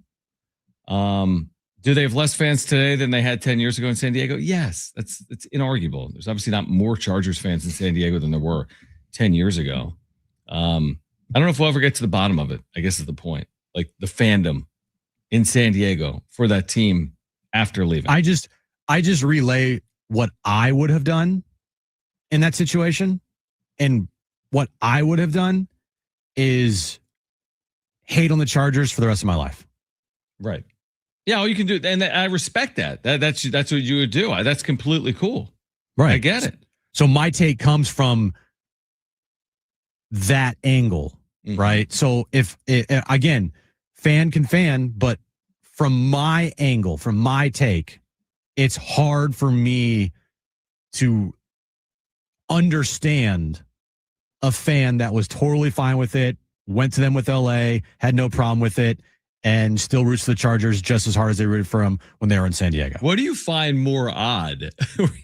The fan that is still rooting for them, which, by the way, I completely understand. If you grew up watching games with your dad or your grandfather, grandma, mom, like, I get it. We talked about this earlier today. I forget what we were talking about. Like, what do you find more like unique, that or like being in LA and all of a sudden picking up the Chargers? Are there people in Los Angeles that have become Chargers fans? Who are those people? What were they doing previously? They're just looking for an NFL team to become a fan of. It's just like people out there in Los Angeles are like, oh, the Chargers are here. I'm on board. Like, who are the people that have embraced the Chargers since they moved to LA? I would love to hear from one of those people. Like, what was going on in your life that made you become a Chargers fan once they moved to LA? Right. There's so many other things in LA. It's like, it's just, I would be fascinated to find those people too. Yeah. I don't know. What were we talking about earlier in the day? Oh, was the Jim Bowden. Do you have the Jim Bowden sound, Brent? So Jim Bowden had the most ridiculous take about the LA Dodgers and fandom in general. And that somehow got us to the San Diego Chargers and the LA Chargers and the Chargers. But this was Jim Bowden, former Major League General Manager, on the Dodgers on MLB Network Radio. I tell people as fans, you don't have to be a Pirate fan. You can retire as a Pirate fan or trade yourself to the Dodgers. If you want to see your team win, right now, the Dodgers have got the best chance to win a World Series again this year. So if you want to win, you as a fan, you can go to any team you want. You don't have to root for the team that's your home city. And you can see the Dodgers come play in your home city. They'll come into Pittsburgh and beat you. So look, if it bothers you that much, just become a Dodger fan. It's fine. Just become a Dodger fan, Jim. Oh, okay. Perfect. So easy. It's as easy as just, hey, I'll just become a Dodger fan. Sure. Perfect. Let me tell Ben Fadden. Ben, bro, just become a Dodger Simple. fan. Just change your account from Talking Padres to Talking Dodgers. Boom, everything's fixed. You would get way more views on YouTube. Yeah, everything's easier, right? Why don't you just root for them? Yeah, just start a Dodger channel. Yeah, here's the problem with that. It makes zero sense. And again, there's something to be said for fandom within an area, right? Like, let's say you were a Bulls fan in the 90s, but you lived in San Antonio. Is it as unique of an experience as living in the city of Chicago and dealing with it with all the, what's the person in Chicago called? Chicagoans? Like, it's a more special experience. If the Padres are ever so lucky as to win a title, don't you want to be here to celebrate it? Or do you want to be in Ithaca, New York? I mean, you'll take it anywhere. Make no mistake. But you're going to want to be here. You're going to want to be in San Diego if the Padres ever win a title. And the idea of just changing fandom, well, again, I get it. Maybe you were a Chargers fan and they left and you picked up the Pittsburgh Steelers. Reasonable. The Chargers left. But by and large, just because your team isn't good is not a reason to change fandom. That's actually a reason to dig further in. And it makes it more special when your team wins, in my opinion. 100%. How many people just become like, oh, you know what? The Dodgers are really good. I'm going to become a fan. You know, how many people are just became? I guess there are people. I mean, Dallas Cowboys in the 90s, Chicago Bulls in the 90s, Patriots in the 2000s, Chiefs now. I mean, there are people that just become fans because the teams are really good. I guess. Yeah, I mean, fandom doesn't have to be like, oh, I grew up here, so I have to be a fan of this team. Yeah, but it feels to me like that. I kind of like that angle. No, I do too. I get it. You're right. It doesn't have to be that way. Doesn't have to be that way. But like when you get to a certain age, it's like you're kind of set and it's hard to change your ways, right?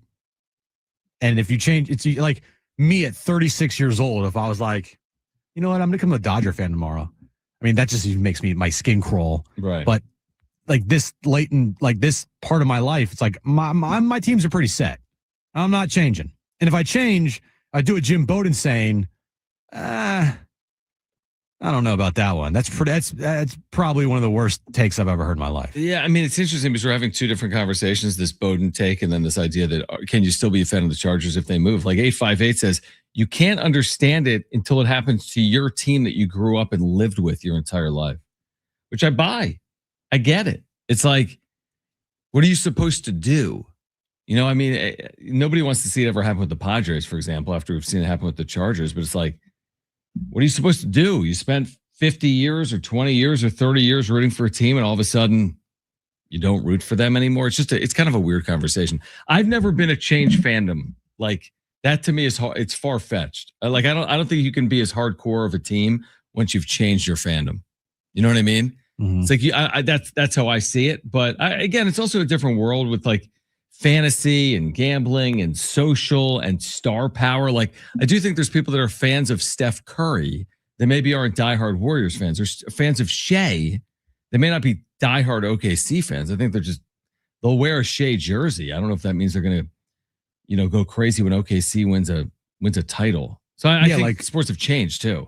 For perfect example, for diehard Mavericks fans and fans that were in Dallas that loved Luka. Yeah, are they following Luka to the Lakers because they traded Luka? Right. My guess would be no. They love Luka, but they don't like the Lakers. Yeah, to me, it's fandom over player, right? Or like team over player. Yes. Now, if Steph Curry got traded tomorrow you still have admiration for forever. You would, obviously. Yeah, if he got traded tomorrow to like the Chicago Bulls, I wouldn't become a Bulls fan, but I would remain a Steph fan. I'd want him to succeed and do well. That's completely fair. I respect that. And as how did he get back in the chat? Anyway, who'd you get rid of?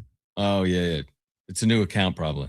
But I mean, he does make a good point. Like civic pride is like sports and civic pride are match tied together. Yeah, they're tied together. And if people don't understand how important sports is to a city, I don't know I don't know what else to tell them. Like if you don't understand that sports and like the city revolves around sports, especially like during that time of year when it's on, like when the Padres are going, right? The city revolves around the Padres. No doubt. So well said. I don't know how to tell you any other way other than that. No, I think that's fair. Again, the Jim Bowden thing made absolutely no sense. It's the easiest. I mean, it's the easiest bad take ever to make fun of. All right, we're here until 6. Jim's back page is coming up. Also, on the other side, we have a pair of tickets to see the Aztecs tomorrow night. So don't go anywhere if you want a pair of tickets to see the Aztecs tomorrow night against Air Force at Viejas Arena. We're giving those away next on John and Jim, San Diego Sports 760 live on the iHeartRadio app.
All right, John and Jim, we will give away a pair of tickets to see the Aztecs tomorrow night, Viejas Arena, San Diego State, and Air Force. We'll give those tickets away coming up in about 8 or 9 minutes. What is your level of interest in the upcoming college football playoff, which gets underway in 3 days? Alabama, Oklahoma, Friday night, 5 p.m. Pacific, kicking off the 2025 college football playoff. I'm very intrigued. How intrigued are you? I'm intrigued. I don't know if I'm as intrigued as I was a year ago. I don't know if it's just because it's year number 2. I don't like the system, like how you're choosing teams. Not to say these teams aren't good. They are Alabama, Oklahoma. But I just don't like the system. Like, I love college sports, as we all know. But I can't be sold on this system. Like, I'm sold on the NFL system. You win your division, you're in. Your wild card, you're in. I just don't like the idea of people sitting in a room and being like, Miami or whomever, right. Whomever else. So that's the one part I'm having a hard time really wrapping my arms around. I guess once we get to the games, like Alabama, Oklahoma, that's terrific. In Norman, Miami, Texas A&M, that to me is intriguing. I know nationally there's been a lot of criticism of Tulane Ole Miss, which was played earlier this year. Ole Miss won by 31. Maybe 35, I think 31. And then James Madison in Oregon is coming up as well from Eugene. You're intrigued by what's to come? Well, look, I can separate like the process getting here and how it came about was awful to, hey, we're here. There's nothing we can do about it. There's nothing anybody can do about it. There's games on, they matter. So yeah, I'm excited about that. I like that. That's a good way to look at it. Like the process, as you mentioned, the way they pick the teams, yeah, it's a joke. It needs to be fixed. It can't be like that. It can't be people inside of a room just watching games and be like, you know what, I think that team would be like, no. Right. There needs to be a better way to do that. But once I remove myself from being upset about that process to, we got Oklahoma, Alabama on Friday. Then on Saturday, we got a triple header, Miami, Texas A&M, Tulane, Ole Miss, and James Madison, Oregon. Like, yeah, sign me up. Yeah, and I'll watch all those games. Yeah. And you know what I'll do when I watch those games, John? What? Me, personally, I won't be thinking to myself, oh, man, wish Notre Dame was in. Or, oh, man, they didn't get this right. Like, I'm sure Notre Dame fans will do that because they're, losers. But, like, for me, I'm not sitting there being like, can't believe Tulane's in it. Like, no, Tulane's in. So I want to see what they do. Yeah, I would agree with what you are saying. I think one of the other issues with this college football playoff, which was just like instituted as opposed to March Madness, which feels like it's just been a part of like American culture, is that you're trying to like fit it in like a square in a circle. Like you're playing these games, and this Saturday you also have like Eagles, Commanders, Packers, Bears, right? Like up against the playoff games is like Packers, Bears. Where up against March Madness is like days of our lives. Like the whole sports world revolves around Akron against Kentucky in like a 2:15 game, where that's not going to be the case when Tulane plays Ole Miss because the Eagles are going to be playing. Right. That's the NFL saying we want to ruin every other sport's big time, days. Right. We want to ruin the NBA on Christmas, so we're going to put everything we have on Christmas now. We want to ruin the college football playoff, so guess what? We're going to put games on Saturday, and we're going to make it Eagles, Commanders, Packers, Bears. At the time they made those matchups, they probably thought to themselves, Jaden Daniels against the defending Super Bowl champions, absolutely. Yep. Bears against Packers, duh, of course. So we're going to make it impossible for the college football playoffs to get the ratings that they want because we're the NFL and we're greedy and we don't care about anybody else. Yes. Yeah, I agree. I completely agree with what you said. Like, again, I love the idea of the playoff. I the idea of it I love. But it feels like you're just kind of shoehorning it in, making it up as you go. Shoot, this 12-team format could be 16 next year and then 24 the next. And it just feels like we keep reinventing it. So I don't know. It's harder for me to fully get behind. To your point, once the games kick off, I'm in. Alabama, Oklahoma, in a couple of days, I'm in. Miami and Texas A&M, absolutely. I'm excited for the games. It's just there's something about it that just doesn't pass the full test for me. I think the kind of funny, almost ironic thing is that, when we had the BCS, what did everyone bitch about? Oh, is we have to have some form of human element in there because the computer can't just look at, certain situations where a human would be like, well, obviously, you have to factor in these equations and the computer doesn't see that. So we got to get rid of the computer because we need human element into it. And now we have the human element and everyone's just like, yeah, I don't trust these humans anymore. And it's just like, what way are we going to do it? Because we couldn't trust the computer and we can't solely trust the humans. It's almost like we have to find like a happy medium with both of them. I like the basketball way, which is if you win your league tournament you're in, and then the committee chooses the at-large teams, which is kind of what we're doing in football. But I don't feel like we fully committed to football what we're doing in basketball. Again, it's better than it used to be, dude. I mean, it wasn't that long ago where you're like, Auburn's undefeated. They're not playing for national championship. Okay. That doesn't make any sense. So I think we've made progress, but I think there's still more progress to be made, is my point. So, yeah. Absolutely. There's always nothing's perfect. And the college football playoff, my guess, John, is it will never be perfect. Probably not. And it's probably going to change a lot in the years ahead. And we'll probably get an expansion of the college football playoff to 16 teams. And even then, we'll still get people complaining about that. I mean, I complain about numbers, 67 and 68 in the men's basketball tournament. Right. I mean, you're right. You're exactly right. Yeah. Nothing is ever perfect in sports. Everybody will always complain, especially when you have a system like college football has, where it's not based off of actual like records. It's based off of like other factors like the school and the conference and this win and that win. And it's just, there's no good way to do this unless you just turn this into the NFL. Right. Which is kind of where they're heading. I know. Just make it the NFL. Screw it. Yeah. You guys are already paying these kids NFL money. Yeah. Right. I mean, the college football basically is turning into the NFL. I mean, I would guess in the next however many years, 10, sure, we're going to have probably 2 conferences, or at least that's what college football wants to do. Is they just want to say, screw it. Let's just make 2 conferences, and let's just have this conference, and then the top 8 teams in the conference against the top 8 teams in the other conference, and just match it up.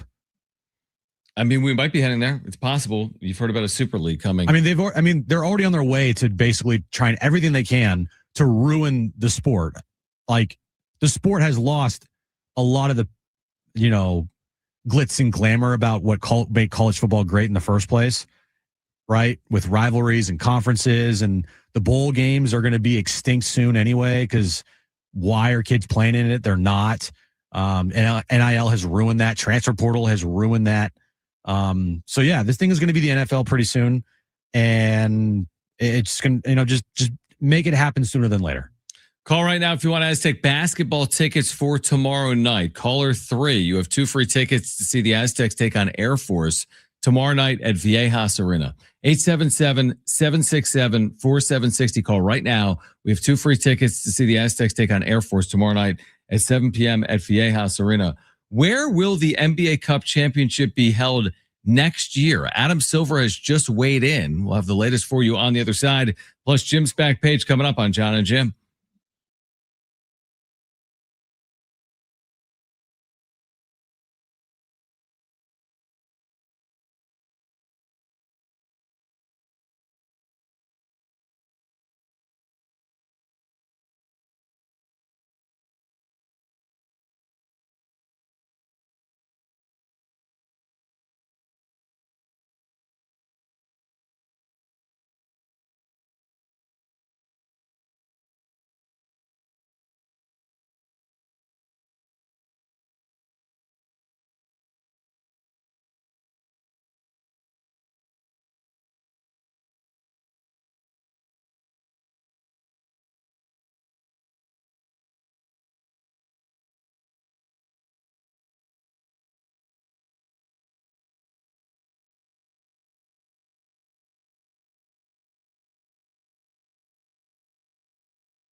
All right, this update is brought to you by Staples Stores. We'll start with baseball news. Hassan Kim signs a 1-year, $20 million deal to return to the Atlanta Braves. And San Diego State takes on Air Force tomorrow night at Viejas Arena, 7 p.m. tip time, 6 p.m. pregame. You can listen to all the action right here on San Diego Sports 760. Have an easy holiday only at Staples. Save on custom cards and custom wrapping paper, plus shipping supplies and services to get your packages delivered safely. Don't miss out on select laptops up to 45% off. Visit staples.com for details. Staples, that was easy. All right, Jim's back page coming up. I have something for the back page. Oh, do you? Do you want to do the back page yourself? No, I don't. I did want to mention this, that right now on Amazon Prime, before this is a true showdown. Knicks Spurs. Adam Silver just said future NBA Cup championship games could be played at, quote unquote, some storied college basketball arenas. Would you like to see Knicks Spurs at Cameron Indoor? Does that change your opinion on tonight, or at where, at Kansas or Kentucky? No. That doesn't change how you feel about this on Amazon Prime? Yeah, that doesn't really do anything for me. Yeah, I was kind of curious. It's kind of an interesting response. Like, oh, we're not going to go to Vegas. We're going to go to Cameron Indoor. Like, okay. And do you just, why go to Cameron Indoor? Like, I mean, I'm making it up. I don't know if it's Cameron Indoor. It doesn't sound stupid. It's not doing it for you? Nope. Okay, can I give you my back page 10 minutes before the back page? Sure, go ahead. Because we haven't touched on this and we spent 30 minutes on it last night. Oh my gosh. There's a women's basketball game, Brent. Yes, actually girls basketball, high school game yesterday in Nevada. And Max Preps, who like does all the high school stats, like you go to Max Preps if you have all the stats for every league, like everywhere in the country. They tweeted out, the Del Sol, Nevada Lady Dragons remain undefeated, improving to 10-0 after a 104-1 I saw that win over Cheyenne. And the replies are just everything you'd hope they would be on social media. And then Jim did the deep dive and he found you found highlights of the team that lost from their season this year. Did you find the 1 point? They didn't look awful. Did they look like a team that would only score 1 point? Yes, they did. Here's what I found, because when you sent this to me, I was like, amazing. At first I was like what? That's stupid. Yeah. And then you started like sending me like replies, like, dude, look at the comment section. It's like, okay, looked at the comment section and I was losing my mind in bed last night. I was just like, Aaron's like, what are you laughing at? It was some of the most hilarious comments ever. So what I did was I decided I needed to see this. Right. I needed to find actual video evidence of this beatdown. All right. I couldn't find any visual evidence of that particular game, but I did land on how do you say there? What's the school name? Oh my gosh. Cheyenne. Cheyenne. Yeah. Cheyenne. Yeah. I did land on the Cheyenne Max Preps page, right? Mm-hmm. This year they're 0-5. Somehow they're ranked 69th in the state of Nevada. Well, there have to be 69 schools then. Probably 69 schools. Yeah. And I clicked around on Max Preps and I finally found like game highlights. Highlights. From like recent, from like a week ago. Right. So I clicked on it and the first bit of highlight I see is this girl at the top of the key. It's like drained a jumper, dude. It was luck, dude. Do you see her shooting for it? It was like a heave. She like heaved it over her head. Okay. Somehow it made it in. She got fouled. She's celebrating like it's the greatest thing ever. She makes the free throw. It's 4-3. Right. They're in it. They're in the game.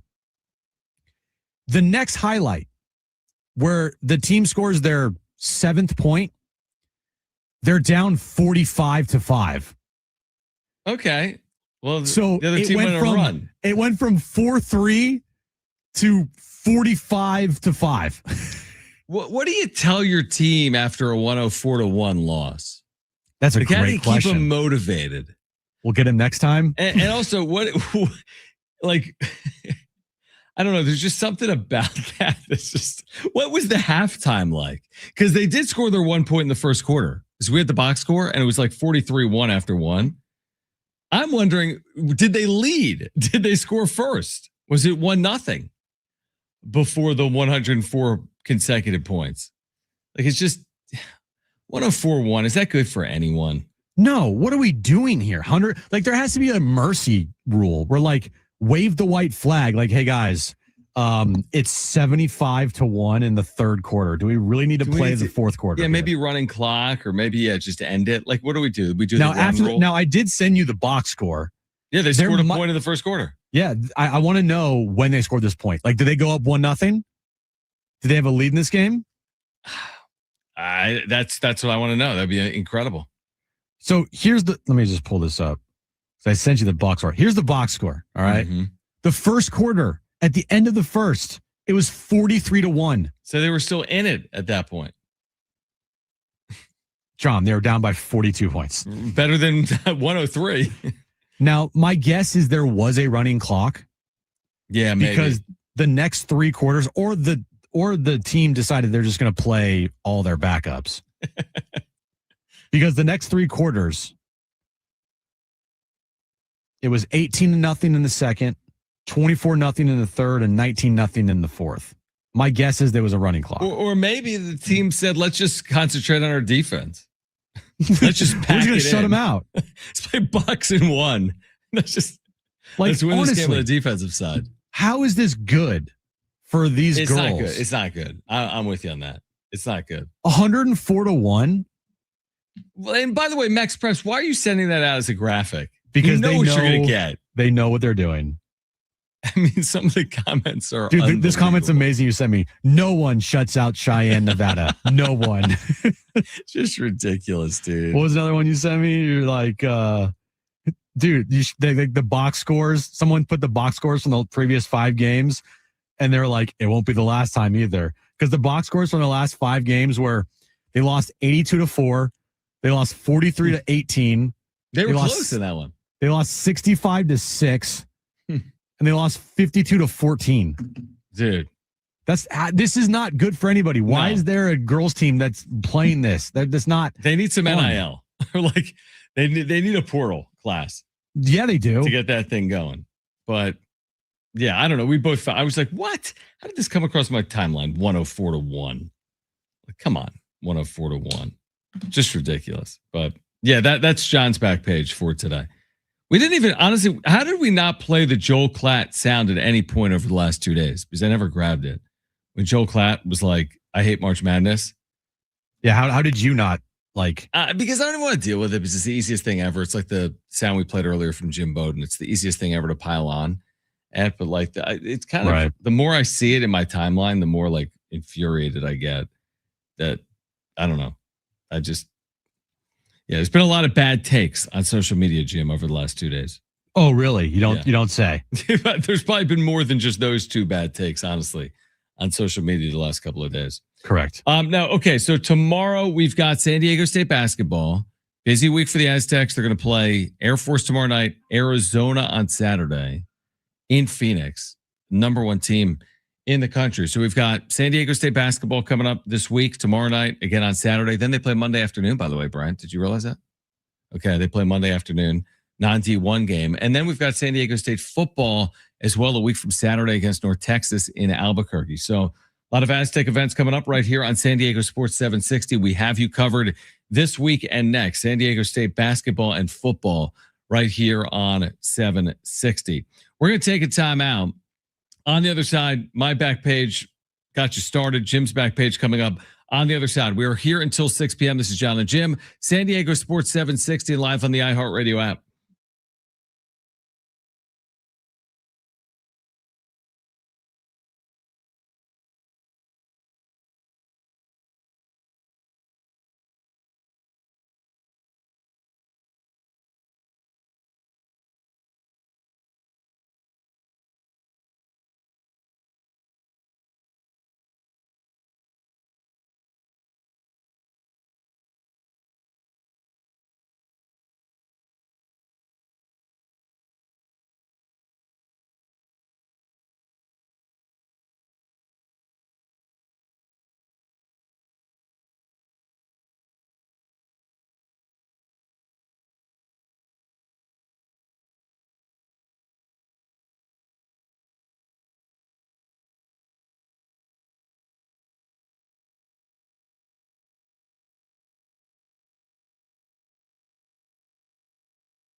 All right, neither the Knicks nor the Spurs will be shut out tonight. They're underway in Vegas.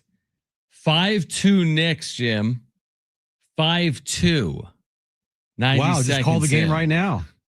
Yeah, with their defense, with their size, Seriously. 5-2. I like it. Yeah, so they're just underway, and now 7-2. Jeez. Do you think the game will end? So somebody slow down the Knicks. Right, break them up. Commissioner Adam Silver saying tonight, bless you.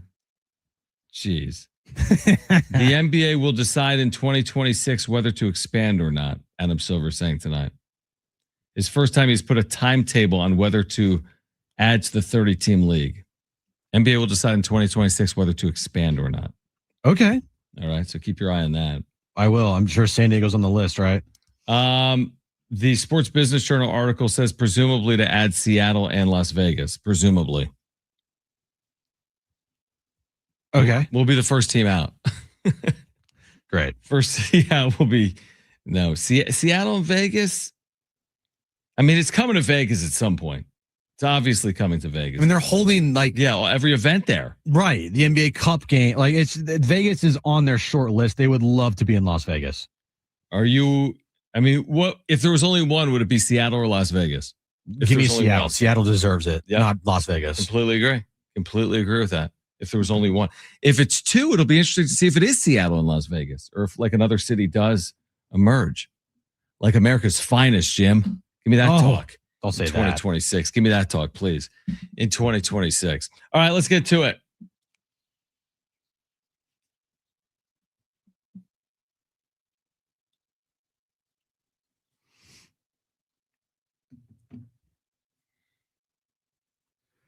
We have a leakage problem, John.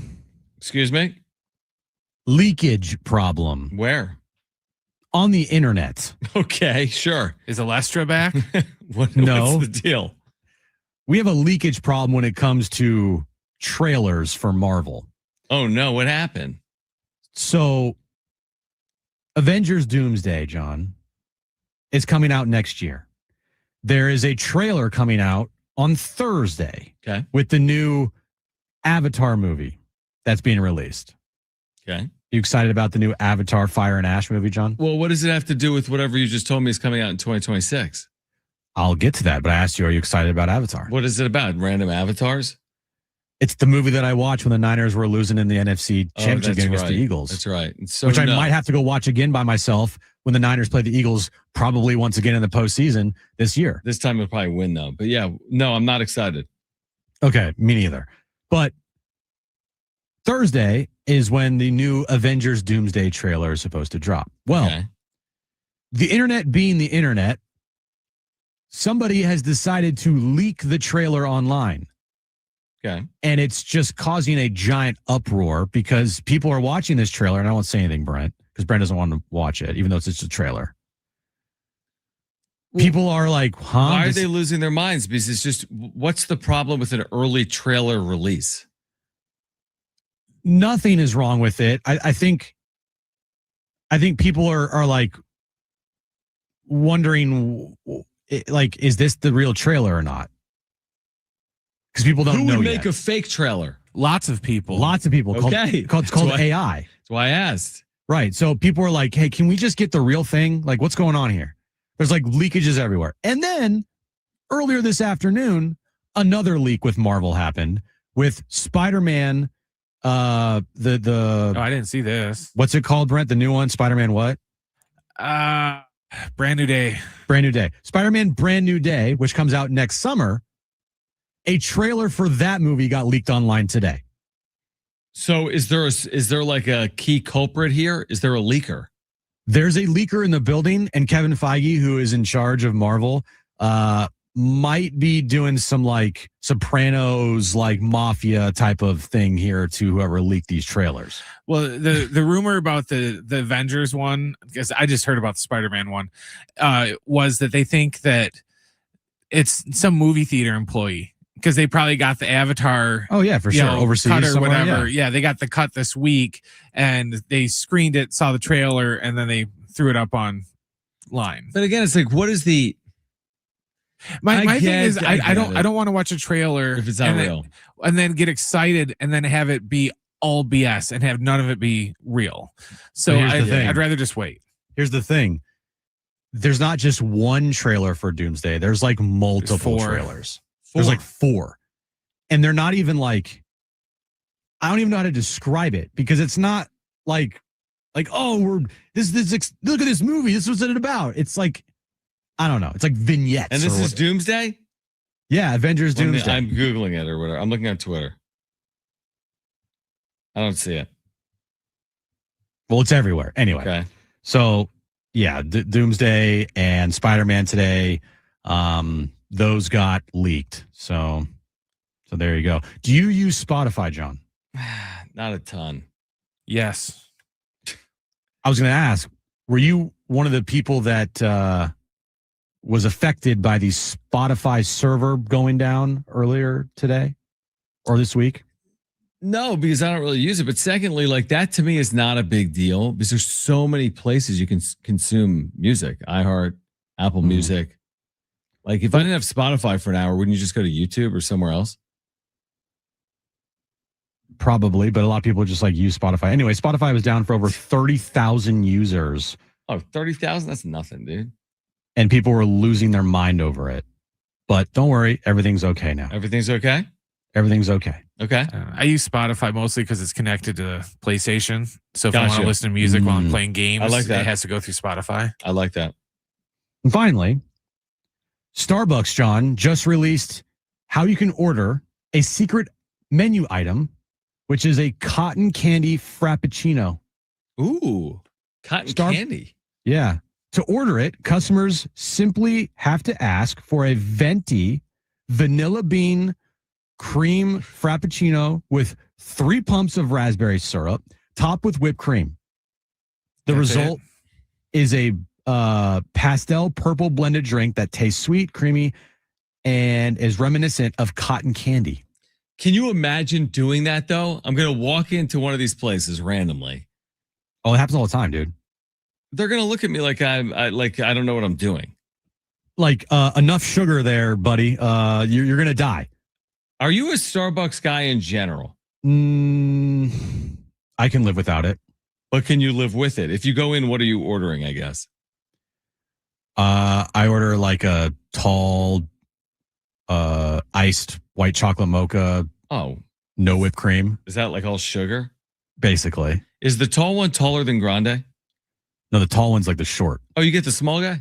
Yeah, I don't want to get a big thing. I just get like a small little one. Yeah.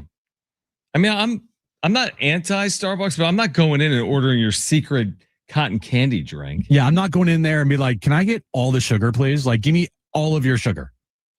Starbucks is an amazing concept, isn't it? The place is packed. I know, all the time. You go to the airport, the coffee place next to Starbucks has no one there, and there's a line down the like terminal. I know. It's amazing. What is the marketing in that? I think half of it is just there's so damn many of them. You know, there was that joke. There's a Starbucks So on many. like every corner. It's like, yeah, I like Dunkin' Donuts more than Starbucks. Sure, because they have donuts. But you know, okay. Yeah, I'm not anti. I'm amazed by the marketing of it. I want to one day own something that has that type of impact on human beings. Like the cultural impact of Starbucks on Americans. Like what? How'd that happen? Well, it happened, John. I want that for John and Jim in 2026. I do too. Okay. Think we get it? I want it to have a cultural impact. Okay. I want to see those ratings go up 0.1, Jim, in 2026. How about go down 0.1? I don't think that's possible. It could be possible. You don't get the joke. I get All the joke. We are back tomorrow at 2 p.m. We have Aztec basketball tomorrow night, which means if you're listening at this time tomorrow, you're going to get Jim solo. So I'll be getting ready for Aztec basketball tomorrow night, 7 p.m. VA Haas Arena. San Diego State and the Air Force Academy pregame coverage will begin at 6 p.m. We've got a full John and Jim for you, though, tomorrow beginning at 2 o'clock in the afternoon. So we'll be with you tomorrow. If you missed anything today, congrats. Or go to sportssd.com Congrats. or the iHeartRadio app or TuneIn Radio or Spotify if it's not down. You can find us on Spotify as well if it's not down. Back tomorrow at 2 p.m. And for Brent and Jim, are you going to make it on time tomorrow? We'll see. All right. Stay tuned. For Brent and Jim, I'm John. Keep it here. This is San Diego Sports 760. Okay. Bye-bye.